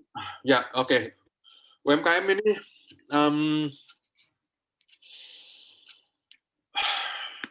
UMKM itu sebanyak kan sih UMKM ini memang lebih pada capacity ya. lebih pada kapasitas individunya, karena itu inisiatifnya udah inisiatif perorangan kan. Oh, saya pengen hidup saya lebih baik, maka saya bikin bisnis, saya bikin usaha. Nah, kalau secara permodalan memang ini dilematis karena yang namanya pandemi yang sekarang ini tuh lebih banyak menghantam UMKM. Bahwa UMKM bisa dan perlu diberikan kesempatan second chance ya. Jadi mungkin tadi ya, mungkin kreditnya direstrukturisasi, kemudian diberi kesempatan untuk bisa bangkit kembali. Ya itulah gunanya kita punya pemerintah gitu. Ini mungkin agak mengecewakan, bukannya harusnya sistem pasar. Ya ada beberapa keadaan memang terbatas gitu kan. Nah, cuman bagaimana kita ke depannya menciptakannya. Saya sih selalu melihat bahwa saat ini UMKM di Indonesia juga akses permodalannya masih sangat sentris pada perbankan. Itu yang saya rasa juga perlu di overhaul, ketergantungan terhadap perbankan. Kita mungkin lebih perlu pendanaan yang misalnya partisipatif. Kebetulan saya fokus pada fintech, financial technology, ya, bukan pinjaman online ya, bukan pinjol ya, tapi financial technology. Saya melihat ada beberapa inovasi yang misalnya terkait dengan penggunaan blockchain, kemudian itu bisa diadopsi untuk bisa melakukan pendanaan tanggung renteng, jadi namanya crowdfunding atas berbagai bisnis, dan termasuk diantaranya adalah UMKM. Saya pernah baca satu paper paper yang ditulis oleh World Bank. Mereka sedang mencoba di Afrika, seekor sapi dimiliki oleh berapa ratus orang. Jadi teman-teman bisa bayangkan ya, satu sapi itu yang memilikinya bukan cuma satu, tapi ada berapa ratus orang. Nah, jadi kalau misalnya sapinya itu menghasilkan susu, kemudian susunya itu kemudian dijual ke pasar, maka hasil keuntungan itu langsung terbagi atas berapa ratus orang. Jadi itu kayak istilahnya tokenomics. Jadi seperti ekonomi berdasarkan token. Nah, jadi dilakukan atas platform blockchain. Nah, jadi lakukan seperti itu. Jadi tentu saja saya nggak cuma punya satu sapi, tapi ada banyak sapi. Jadi dengan cara seperti itu ada partisipatif. Jadi kalau ini bisa dilakukan atas sapi, kenapa enggak misalnya atas perahu nelayan, atas traktor. Jadi satu traktor sebagai alat ekonomi itu bukan punya satu orang, tapi punya 1.000 orang. Jadi setiap kali panen nanti akan terbagi atas 1.000 orang. Apakah itu terhadap misalnya kapal nelayan, atau seperti tadi, ini baru yang terkait. Kalau misalnya itu terkait UMKM, seperti tadi, mungkin akan satu toko, satu bisnis UMKM, pemiliknya atau sumber modalnya, taruh kata misalnya 1.000 orang, entah dimanapun ya, bisa secara elektronik, bisa secara mekanisme blockchain. Dengan cara funding ini memang betul akan ada yang di-bypass, yaitu apa? Perbankan. Perbankan suka, belum tentu suka juga, tapi memang karena mereka intermediaries kan. Jadi bagaimana memotong intermediaries itu harus menjadi tujuan kita, dan dari situ pendanaan atas UMKM bisa dilakukan. Nah, ini masih landasan teoritis, tetapi secara umum bisa dilakukan pendanaan alternatif. Saya paling males sebagai istilah alternatif ya. Pendanaan yang lebih baik lah, pendanaan lebih baik dengan lebih efisien karena sifatnya lebih direct. Nah, ini ada beberapa yang bantuan alat bantu teknologi yang bisa memungkinkan ke arah sana. Itu sih. Nah, sekarang ini mau nggak mau ya memang kita harus bergantung ya pada stimulus, jadi UMKM dapat ini ya oke lah, mau gimana, namanya juga keadaan darurat gitu, lagi emergency. Tapi yang lebih perlu kita melihat bagaimana melihat sekarang dan ke depannya. Itu sih. Oke, thank you Bang Poltak. Ada pertanyaan lagi dari lewat chat, ini dari Fauzan. Ingin bertanya ke Bang Poltak, untuk percepatan pemulihan ekonomi, mana yang lebih baik, insentif pajak untuk barang-barang seperti misalnya mobil baru dan korporasi untuk dorong pemulihan multisektor, atau menaikkan gaji seperti misalnya PNS atau TNI Polri untuk meningkatkan dan mendorong tingkat konsumtif di masyarakat. Itu yang pertama, Bang. Yang kedua, apakah juga dengan mendorong UMKM untuk IPO melalui papan akselerasi dan koperasi yang menerbitkan obligasi akan berdampak pada kebangkitan UMKM dan koperasi secara umum. Nah, itu tadi dua itu, Bang, terkait dengan IPO UMKM, dan juga tentang mana lebih baik, insentif pajak atau kita naikin gaji PNS dan Polri supaya spending-nya bisa lebih besar. Ini terkait dengan, jadi gini, sekarang itu ini kesenjangan yang serius yang terjadi seluruh dunia. Jadi sekarang ini adalah orang kaya jadi tabungannya nambah. Karena tadi mereka punya budget buat jalan-jalan, mereka punya budget buat nonton konser, mereka punya budget buat makan di luaran, makan di restoran dan lain-lainnya, mereka punya budget buat nikahan, mereka atau buat bayarin angpau dan lain-lainnya. Tetapi karena event-event tadi itu nggak ada, ya udah tabungannya nambah, sementara yang di bagian bawah makin nggak punya tabungan karena hidup day to day. Nah, jadi ini gap yang luar biasa. Jadi di sisi lain, ini saya pernah diskusi dengan sesama ekonom. Ini kalangan atas ini gimana caranya mereka supaya belanja ya? Kita nggak bisa paksa mereka untuk makan jadi 6 kali sehari. Ya orang cuma 3 kali sehari juga udah cukup gitu. Jadi 6 kali sehari juga jadi penyakit, bukannya jadi baik gitu kan. Jadi memang perlu ada pengeluaran yang lebih besar, ya istilahnya big ticket item yang memang supaya duitnya berputar lebih cepat. Nah, apakah dengan beli kendaraan itu bisa membuat this saving ya, maksudnya jadi orang yang asal saving, tabungan itu menjadi sesuatu yang mereka spending dan kemudian itu menggulirkan ekonomi dan lainnya, ini memang masih akan debatable. Kalau ternyata pemotongan pajak memang bisa mendorong itu dan kemudian akhirnya jadi orang beli mobil dan dari mobil itu kemudian showroom bisa jadi hidup, kemudian bengkel jadi hidup, kemudian yang jual under deal jadi hidup, yang tenaga kerja di pabrik mobil, kemudian juga turunannya, sales, marketing, pemeliharaan dan lainnya juga jadi bisa berjalan dan mereka bisa terima gaji dan kemudian mereka melakukan belanja dan seterusnya. Ya, tax cut yang dilakukan pemerintah itu berarti konstruktif. Nah, tetapi kan kita belum tahu kalau belum dicoba kan. Nah, ini masih belum bahwa itu dilakukan saat ini kita lihat dulu lah. Kita lihat akan seperti apa karena masalah yang sekarang ini adalah bagaimana caranya supaya masyarakat yang level menengah atas ini yang punya tabungan makin besar itu bisa berhenti nabung dulu dah, sekali-sekali konsumsi deh. Nah, tapi kan konsumsinya pasti bukan konsumsi yang tadi yang sehari-hari ya, karena duitnya berlebih untuk masuk. Jadi maksudnya harus big ticket item. Apakah kemudian mereka beli rumah? Ya mungkin, mudah-mudahan. Tapi ya kembali lagi, ini kan masih debatable. Kalau belum mencoba, kita belum tahu impact-nya seperti apa. Karena seperti misalnya sektor perumahan itu adalah sektor yang punya trickling effect yang sangat sangat besar. Nah, ekstrimnya memang di level menengah bawah itu nggak punya saving. Jadi mereka dikasih stimulus berapapun ya, misalnya seperti bantuan tunai, ya langsung habis, langsung dikonsum. Itu juga yang menggerakkan ekonomi. Gitu. Jadi kalau soal konsumsi menengah bawah sih nggak salah. Memaksa menengah atas ini untuk konsum yang susah gitu. Duitnya banyak tapi nggak bisa konsum karena konsumsi mereka bentuknya unik gitu kan. Nah, jadi kalau menaikkan TNI gaji, menaikkan sebenarnya gini, PNS juga nggak banyak sih di Indonesia. Paling berapa sih 11 jutaan gitu kan. Jadi kalau misalnya mereka dinaikkan gajinya pun betul sih bisa menciptakan konsumsi dan bisa mendorong. Cuman kembali lagi mungkin perlu diperhatikan secara lebih teliti ya, karena biar bagaimanapun setiap kenaikan konsumsi, setiap kenaikan income, setiap kenaikan gaji itu kan harus diiringi dengan peningkatan produktivitas. Nggak bisa dong, maksudnya nggak. Sektor swasta kan seperti itu. Anda naik gaji, kalau Anda lebih produktif, maka Anda bisa naik gaji kan. Nah, tapi kalau misalnya PNS atau tentara Polri, kita naikin gajinya ya tanpa ada peningkatan produktivitas, itu inefisiensi juga gitu jadinya. Mereka akan lebih cenderung malah mengurangi kerjaan mereka gitu kan.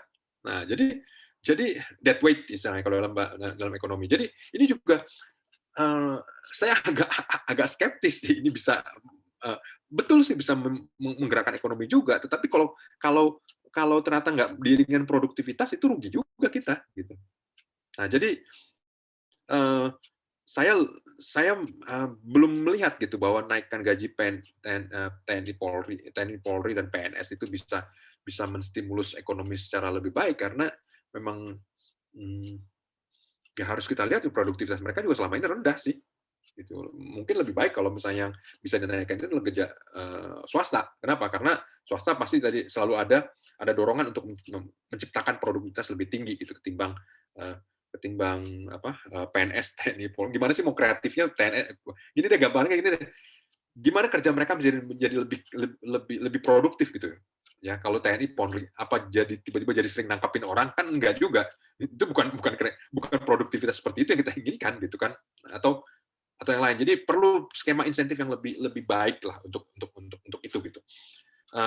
Saya malah kadang-kadang kepikiran sih, mungkin ide yang lebih baik mungkin malah justru golden handshake. Kalau Anda berhenti jadi PNS, Anda dapat duit deh. Nah, jadi justru bukan gaji PNS yang ada kita tambah, tapi justru kalau kita beri insentif supaya orang berhenti jadi PNS. Karena biaya PNS, TNI, Polri itu justru biaya maintenance yang mahal.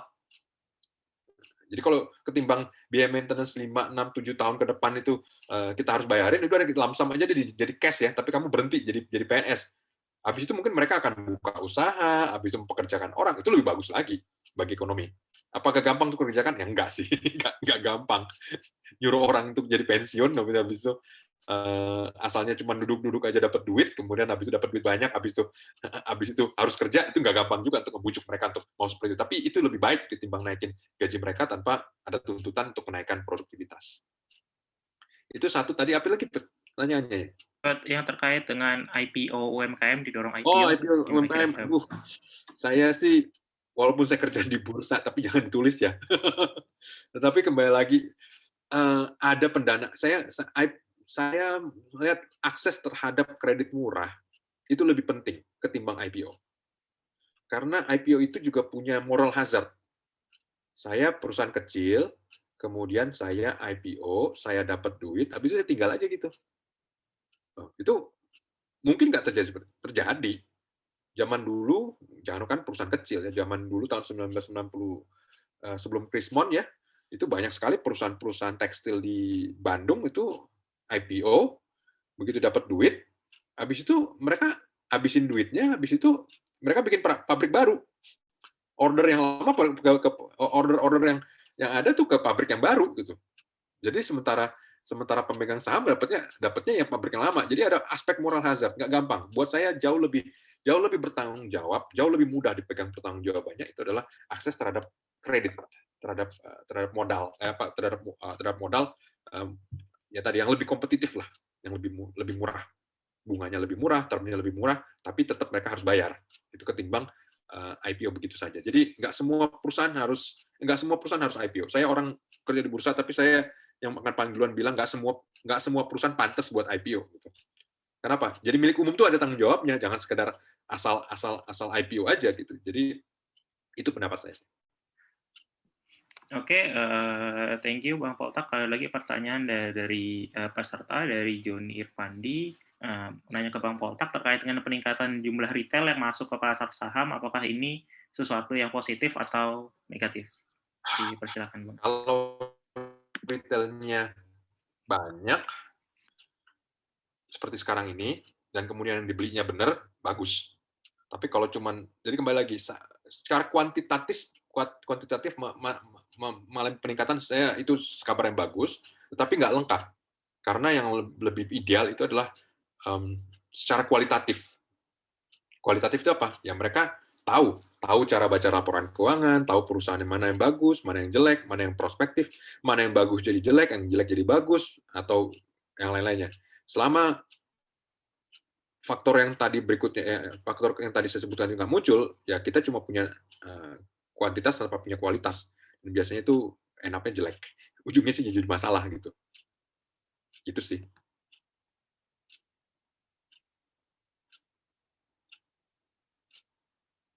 Oke, thank you Bang Poltak. Tadi dari Renaldi ada pertanyaan lagi. Nah, terkait dengan bisnis dunia maya yang tadi sempat Bang Poltak mungkin sempat singgung juga di awal ya, bisnis di saat ini teknologi bisa di dunia maya itu ya benar-benar bisa sangat membantu sekali terutama di era pandemi gitu kan. Nah, salah satu keuntungannya juga misal kalau di dunia maya transaksinya kita bisa dengan dalam tanda kutip uang virtual gitu, bukan yang fisik, bukan yang kertas gitu. Bukan yang fisik. Nah, dengan adanya pandemi ini apakah ini juga bisa mendorong perkembangan usaha-usaha yang seperti OVO atau GoPay gitu yang pembayaran virtual, dan sejauh mana misalnya platform-platform seperti ini tuh bisa membantu pembangunan ekonomi khususnya di era pandemi? Ya sangat membantu dan saya sangat mendukung ya non-cash transaction karena ada efisiensi di situ. Gambarnya begini ya. Coba ya kita sekarang ini kalau misalnya kita punya rekening di bank ya, kemudian kita mau pergi belanja, aduh nggak punya uang nih, di dompet kosong. Ya udah kita pergi ke ATM kan, ke ATM kita tarik duit cash. Oke, kucuk-kucuk kita datang ke toko kita bayar. Nah habis itu bayar kita dapat barangnya, toko dapat uangnya kan. Nah yang beli kan bukan cuma kita, ada banyak kan. Apa yang dilakukan pemilik toko pada akhir hari atau pada besoknya? Pergi ke bank, kenapa? Nyetorin duitnya. Jadi uang kertas itu cuma muter-muter aja gitu loh. Nah, jadi kalau misalnya pembayaran secara elektronik atau non cash itu nggak ada. Jadi itu nggak ada tuh peristiwa harus berubah dulu jadi kertas, harus berubah jadi uang fisik. Jadi ada efisiensi di situ. Nah, jadi itu yang menurut saya jadi menarik. Dan kemudian seperti tadi, kita bisa melakukan transaksi-transaksi kecil. Jadi saya sih membayangkan suatu saat misalnya, dan internet itu sebenarnya didesain untuk bisa memfasilitasi transaksi kecil. Contoh misalnya ini sekedar gambaran ya, misalnya kita tahu Mas Gunawan Muhammad kan, Mas Gunawan Muhammad itu kan bikin caping, catatan pinggir kan. Nah, ada orang yang beli majalah Tempo hanya buat atau pinjam majalah Tempo hanya buat baca catatan pinggir. Yang lainnya mereka nggak baca, itu cuma lihat ya udah pokoknya catatan pinggirnya. Kenapa saya suka itu aja, cuma memang saya pinginnya baca catatan pinggirnya. Sekarang teman-teman bayangkan kalau misalnya seperti seorang Gunawan Muhammad ya, jualan tanda kutip ya, catatan pinggirnya tiap minggu orang beli seharga 50 perak. Anda keberatan nggak bayar 50 perak? Ya sekarang duit 100 perak aja di jalan kita kadang-kadang nggak mungut gitu kan. Tapi kalau misalnya ada 1 juta orang yang pingin beli dengan harga itu 50 juta seminggu loh. Hanya dari itu dan menuliskan. Jadi microtransaction itu adalah masa depan ke depan, dan itu adalah pemberdayaan. Jadi bisa teman-teman bayangkan mungkin ada orang bikin apalah bersajak lah. Oke, di internet kan biaya produksi yang bisa dinikmati satu orang, 10.000 orang, 1 juta orang, 10 juta orang nggak beda, sama gitu. Nah, jadi ada pemberdayaan individual. Nah, jadi itu yang dimungkinkan. Itu yang menurut saya peluang sangat besar dari uang elektronik. Uang elektronik bisa menghandle transaksi yang Rp1, Rp10. Oke, tadi Rp10 deh. Kalau misalnya saya ternyata contoh ya sederhana. Misalnya saya seorang ulama yang pinter banget lah, misalnya pidato misalnya, sangat menggugah orang. Ya. Kalau saya bisa menggugah orang, kemudian oke, silakan untuk sekali saya tampil Anda bayar 10 perak deh. 10 perak, tapi kalau ada 10 juta orang ya udah 100 juta sendiri gitu kan. Tapi kan selama ini kan kita susah mau administrasi ngumpulin 10 perak itu berapa biayanya kalau bentuknya uang fisik? Lebih mahal daripada uangnya kan. Nah, elektronik memungkinkan itu. Jadi kedepannya saya melihat bahwa uang elektronik itu adalah masa depan. Uang itu elektronik masa depan, kita akan bisa membeli barang-barang kecil dengan harga yang sangat kecil, biaya administrasi, ongkos administrasinya akan sangat rendah karena sifatnya elektronik. Dan itu yang saya pikir adalah masa depan ke depannya. Nggak ada arahnya mundur. Di berbagai tempat di dunia orang makin embrace, makin merangkul uang elektronik, dan yang pakai uang kertas itu cuma generasi lama. Jadi ketika dunia makin lama semakin mudanya generasi sekarang itu semakin lama semakin mature, mereka akan menjadi permanen menggunakan uang elektronik atau uang digital. Kira-kira itu sih, di masa depan tuh ada ke sana sih. Oke, thank you Bang. Tadi tambahan sedikit tadi dari Renaldi, kalau yang terkait kayak cryptocurrency kayak Bitcoin gitu-gitu, menurut Bang Poltak itu bisa membantu juga atau itu cuma ya spekulasi aja itu, Mas? Saya dilematis buat saya ya, Bitcoin itu ya. Karena satu sisi memang itu desentralisasi keuangan dan orang percaya harganya segitu ya silakan, saya juga nggak bisa ngelarang orang. Tetapi ongkos pembuatannya itu loh, konsumsi energinya itu loh yang saat ini kan sampai udah melebihi energi jadi seluruh produksi Bitcoin itu sudah melebihi konsumsi energinya Argentina. ya itu kan cost juga gitu. Jadi luxuries yang apa ya? Tujuannya buat apa gitu? Itu jadi pertanyaan saya. Saya lebih suka ITER ya misalnya ya. Tapi kembali lagi, ini nggak apa-apa, ini sebagai inovasi. Mungkin kita belum tahu ujungnya akan jadi seperti apa, tapi mudah-mudahan dengan cara seperti ini bisa muncul sesuatu yang lebih baik. Saya nggak bisa melarang orang lain untuk nggak suka Bitcoin. Kalau orang suka dan mereka mau belanjain duitnya itu ya silakan aja gitu kan. Tetapi bahwa ada konsekuensi eksternalitis yang cukup besar terhadap terkait dengan energi, itu juga satu hal yang perlu kita pertimbangkan gitu. Oke, thank you Bang Poltak. Pertanyaan lagi yang masuk dari Mas Indra. Nah, dari Mas Indra Nasution, beliau ingin bertanya ke Bang Poltak. Dia sepakat dengan pertanyaan Bang Poltak bahwa ekonomi Indonesia itu tidak efisien, tapi dari Mas Indra gimana ingin kira-kira bisa diuraikan nggak benang kusutnya kira-kira dari mana Bang Poltak karena itu kurang efisien. Dan sorry Bang, yang kedua terkait dengan pasar saham di Indonesia, tipe pasarnya semi strong yang informasinya tidak terbuka sama sekali. Nah, ini menurut Bang Poltak gimana? Oke, ya, kalau BUMN itu dimulai karena biasanya ujungnya BUMN di Indonesia itu makin lama makin birokratik. Jadi itu makin birokratik karena nggak ada tekanan untuk tidak birokratik. Toh nggak gampang. Jadi kunci untuk menjadi tidak birokratik itu adalah ketika ada tekanan, ketika ada kemudahan untuk orang dipecat. Nah, maka birokrasi kita tuh berat banget karena apa? Karena nggak ada alat untuk memecat, sulit banget mecat mereka gitu. Karena kalau nggak dipecat ya udah, jadinya akan kayak kanker. Nah, itu yang juga terjadi dengan BUMN. Jadi pertama mereka sudah menguasai segmen yang cukup signifikan, nggak perlu ngapa-ngapain juga udah untung, mendekati natural monopoly. Habis itu orang-orangnya juga makin nggak bisa makin menyandera ekonomi gitu. Jadi itu juga salah satu dilema ya, masalah dengan BUMN. Ya, saya percaya bahwa kalau orang mudah dipecat, maka kalau sebuah perusahaan mudah memecat juga akan mudah meng-hire. Makin susah memecat, maka mereka juga akan makin susah meng-hire. Nah, itu prinsip utamanya. Prinsip utamanya saya perhatikan konsisten di mana-mana. Jadi, bagaimana memperbaiki BUMN ya tadi, bisa nggak kita memotong kankernya dengan cara memecat? Kalau nggak bisa, ya udah, itu penyakit itu akan stay dengan kita. Karena manajemennya atau administrasinya semakin birokratik. Itu sih.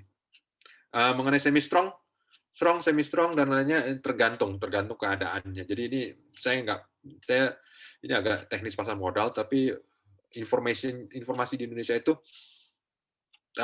derajatnya naik turun karena istilahnya di satu sisi juga ada akses informasi publik dari bursa, misalnya laporan keuangan, kemudian tapi laporan keuangan itu dipublikasikan, bisa dibaca oleh masyarakat, tapi setahu saya sih banyak yang nggak baca gitu. Jadi ini semi strong apa strong ya? Kemudian terheran-heran kenapa harganya naik ya? Ada laporan keuangan, dibaca nggak laporan? Enggak. Lah gimana? Jadi informasi dari mana-mana. Nah itu jadi susah bagi saya. Ini Indra ini ya. Jadi susah bagi saya untuk bisa mendefinisi ini strong, semi strong, apa efficient market atau gimana gitu. Karena kadang-kadang berubah-ubah. Jadi itu yang dalam pandangan saya perlu ruang banyak untuk perbaikan dan kita masih jauh dari sisi itu gitu. Jadi masih banyak randomnya lah di pasar modal Indonesia. Jangan tulis ya, masih banyak randomnya. Gitu. Oke, thank you Bang Poltak. Ini nyambung lagi tadi dari Mas Indra, nyambung ke pertanyaan Ray terkait dengan uang elektronik. Kalau misalnya bisnis peer-to-peer dan kripto ini prospeknya gimana dan ini sehat nggak Bang kira-kira perkembangannya? Ya, peer-to-peer itu tergantung desainnya.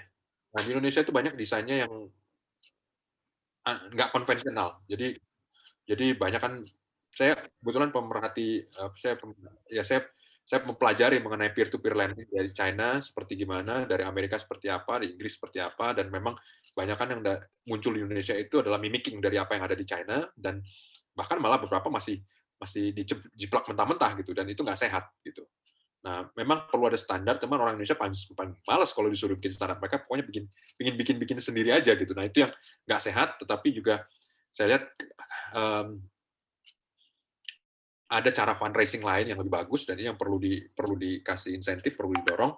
Tapi peer-to-peer lending tuh ada kok desain yang bagus, dan saya pikir itu yang perlu dipertahankan. Jadi contoh seperti apa ya, itu ada berapa sih yang saya tahu peer-to-peer lending yang cukup bagus, fundingnya juga kuat gitu, ada menggunakan credit scoring, tapi ada juga peer-to-peer lending yang juga saya nggak bisa sebut merek ya, tapi ada beberapa saya lihat bagus, tapi ada banyak juga yang jelek gitu. Jadi emang harus kita lihat satu demi satu.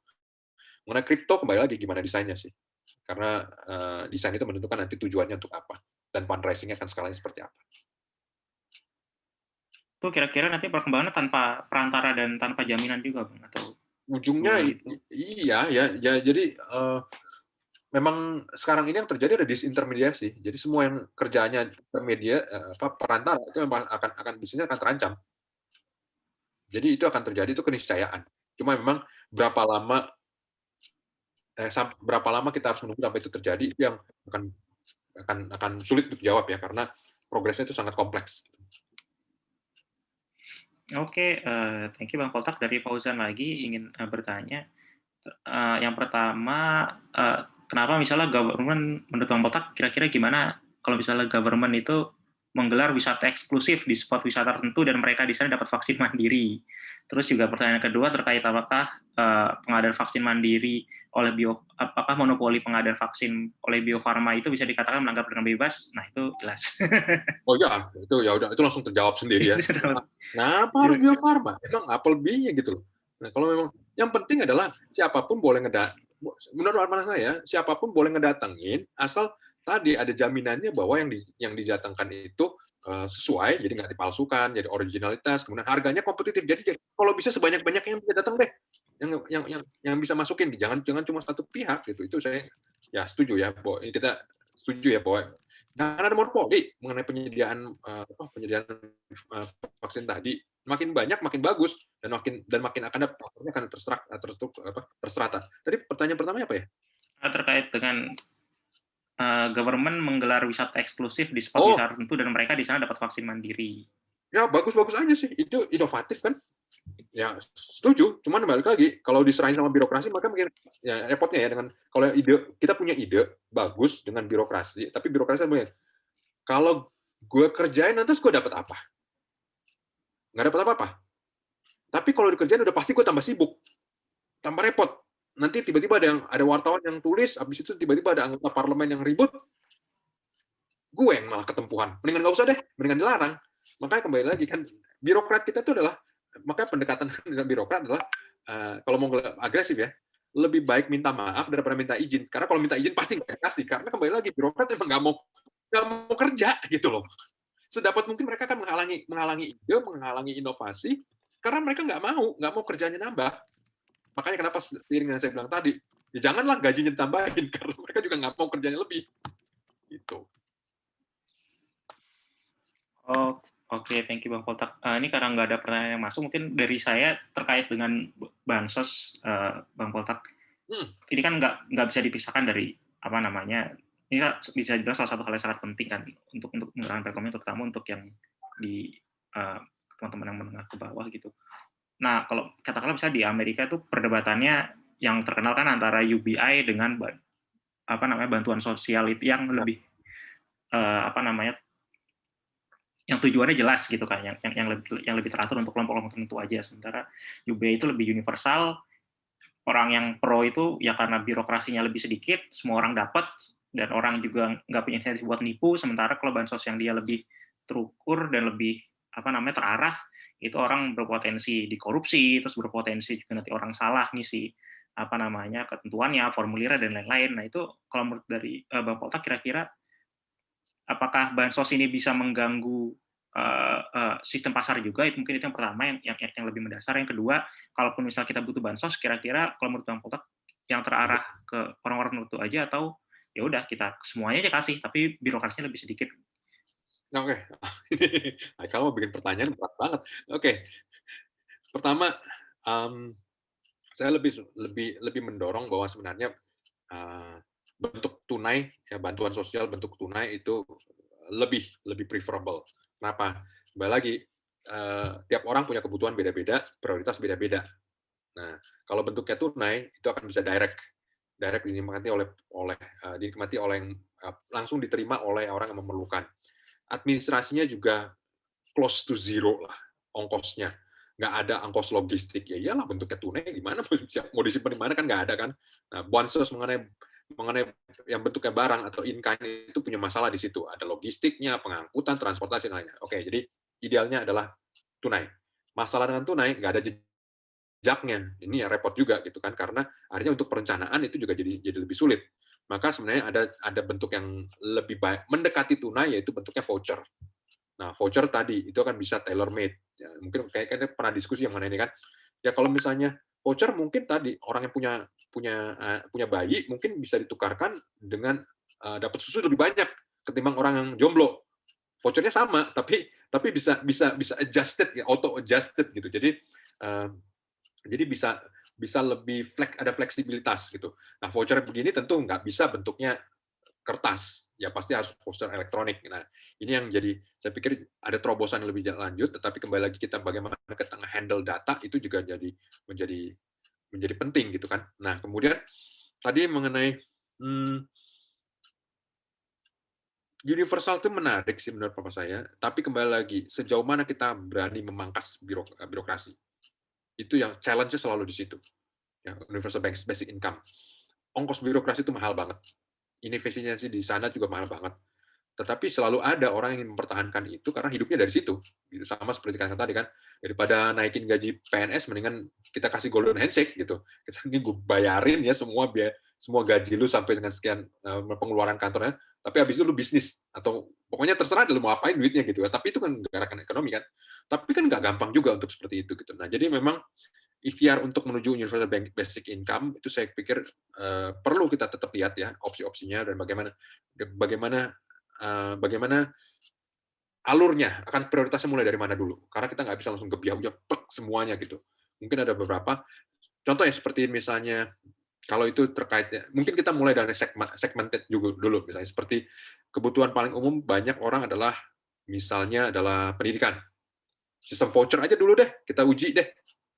Voucher selama ini daripada sekolah negeri yang terima, sekolah negerinya juga gurunya jadi malas-malasan, kenapa enggak sistem voucher, jadi orang yang ingin sekolahnya di sekolah swasta juga bisa dapat bisa bersekolah di swasta, dan kemudian insentif yang seharusnya selama ini buat sekolah negeri bisa juga dinikmati oleh sekolah swasta.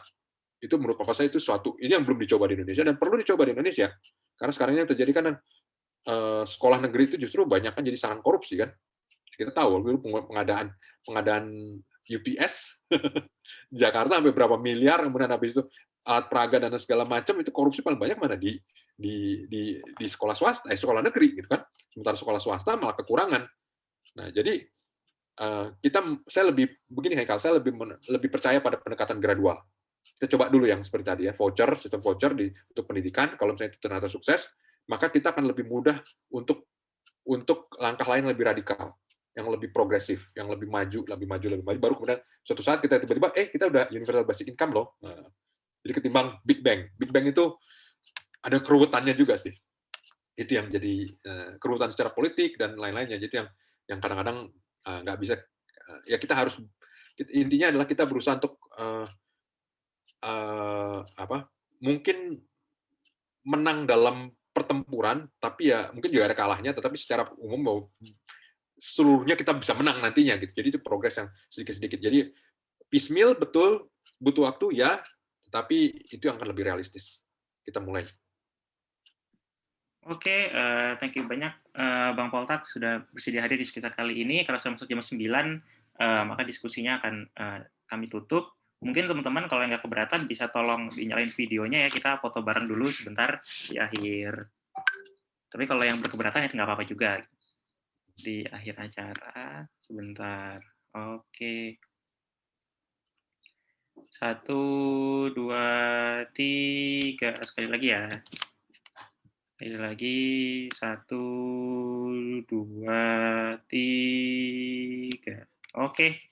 Thank you banget Bang Poltak, thank you banget teman-teman yang sudah bersedia hadir di sekitar kali ini. Sampai jumpa di diskusi selanjutnya. Nah, diskusi suara kebebasan biasanya kita adakan setiap hari Jumat 2 minggu sekali. Nanti Jumat 2 minggu lagi berarti malam jam 7 sampai jam 9 biasanya. Tapi kalau pembicaranya kadang-kadang berhalangan bisa kita ubah juga, disesuaikan, dan pasti info-infonya kita selalu share di medsos Suara Kebebasan, ada di Facebook Suara Kebebasan, terus ada juga di Twitter bebas.id, dan juga ada juga di Instagram Suara Kebebasan, dan teman-teman yang pakai Line, kita juga ada di Line Suara Kebebasan. Thank you banget teman-teman, dan khususnya thank you banget Bang Poltak sudah bersedia hadir sebagai pembicara di kita kali ini, dan sehat-sehat selalu semuanya untuk Bang Poltak, Mbak Dinda, dan teman-teman, dan ya, sampai jumpa dan selamat malam. Sampai jumpa di diskusi selanjutnya. Thank you. Terima kasih banyak Bang Poltak, sehat-sehat, sampai jumpa. Terima kasih teman-teman semua. Ya, nanti. Oke, saya permisi ya. Ya, makasih. Yo, Thank you Bang. Ya, sama-sama.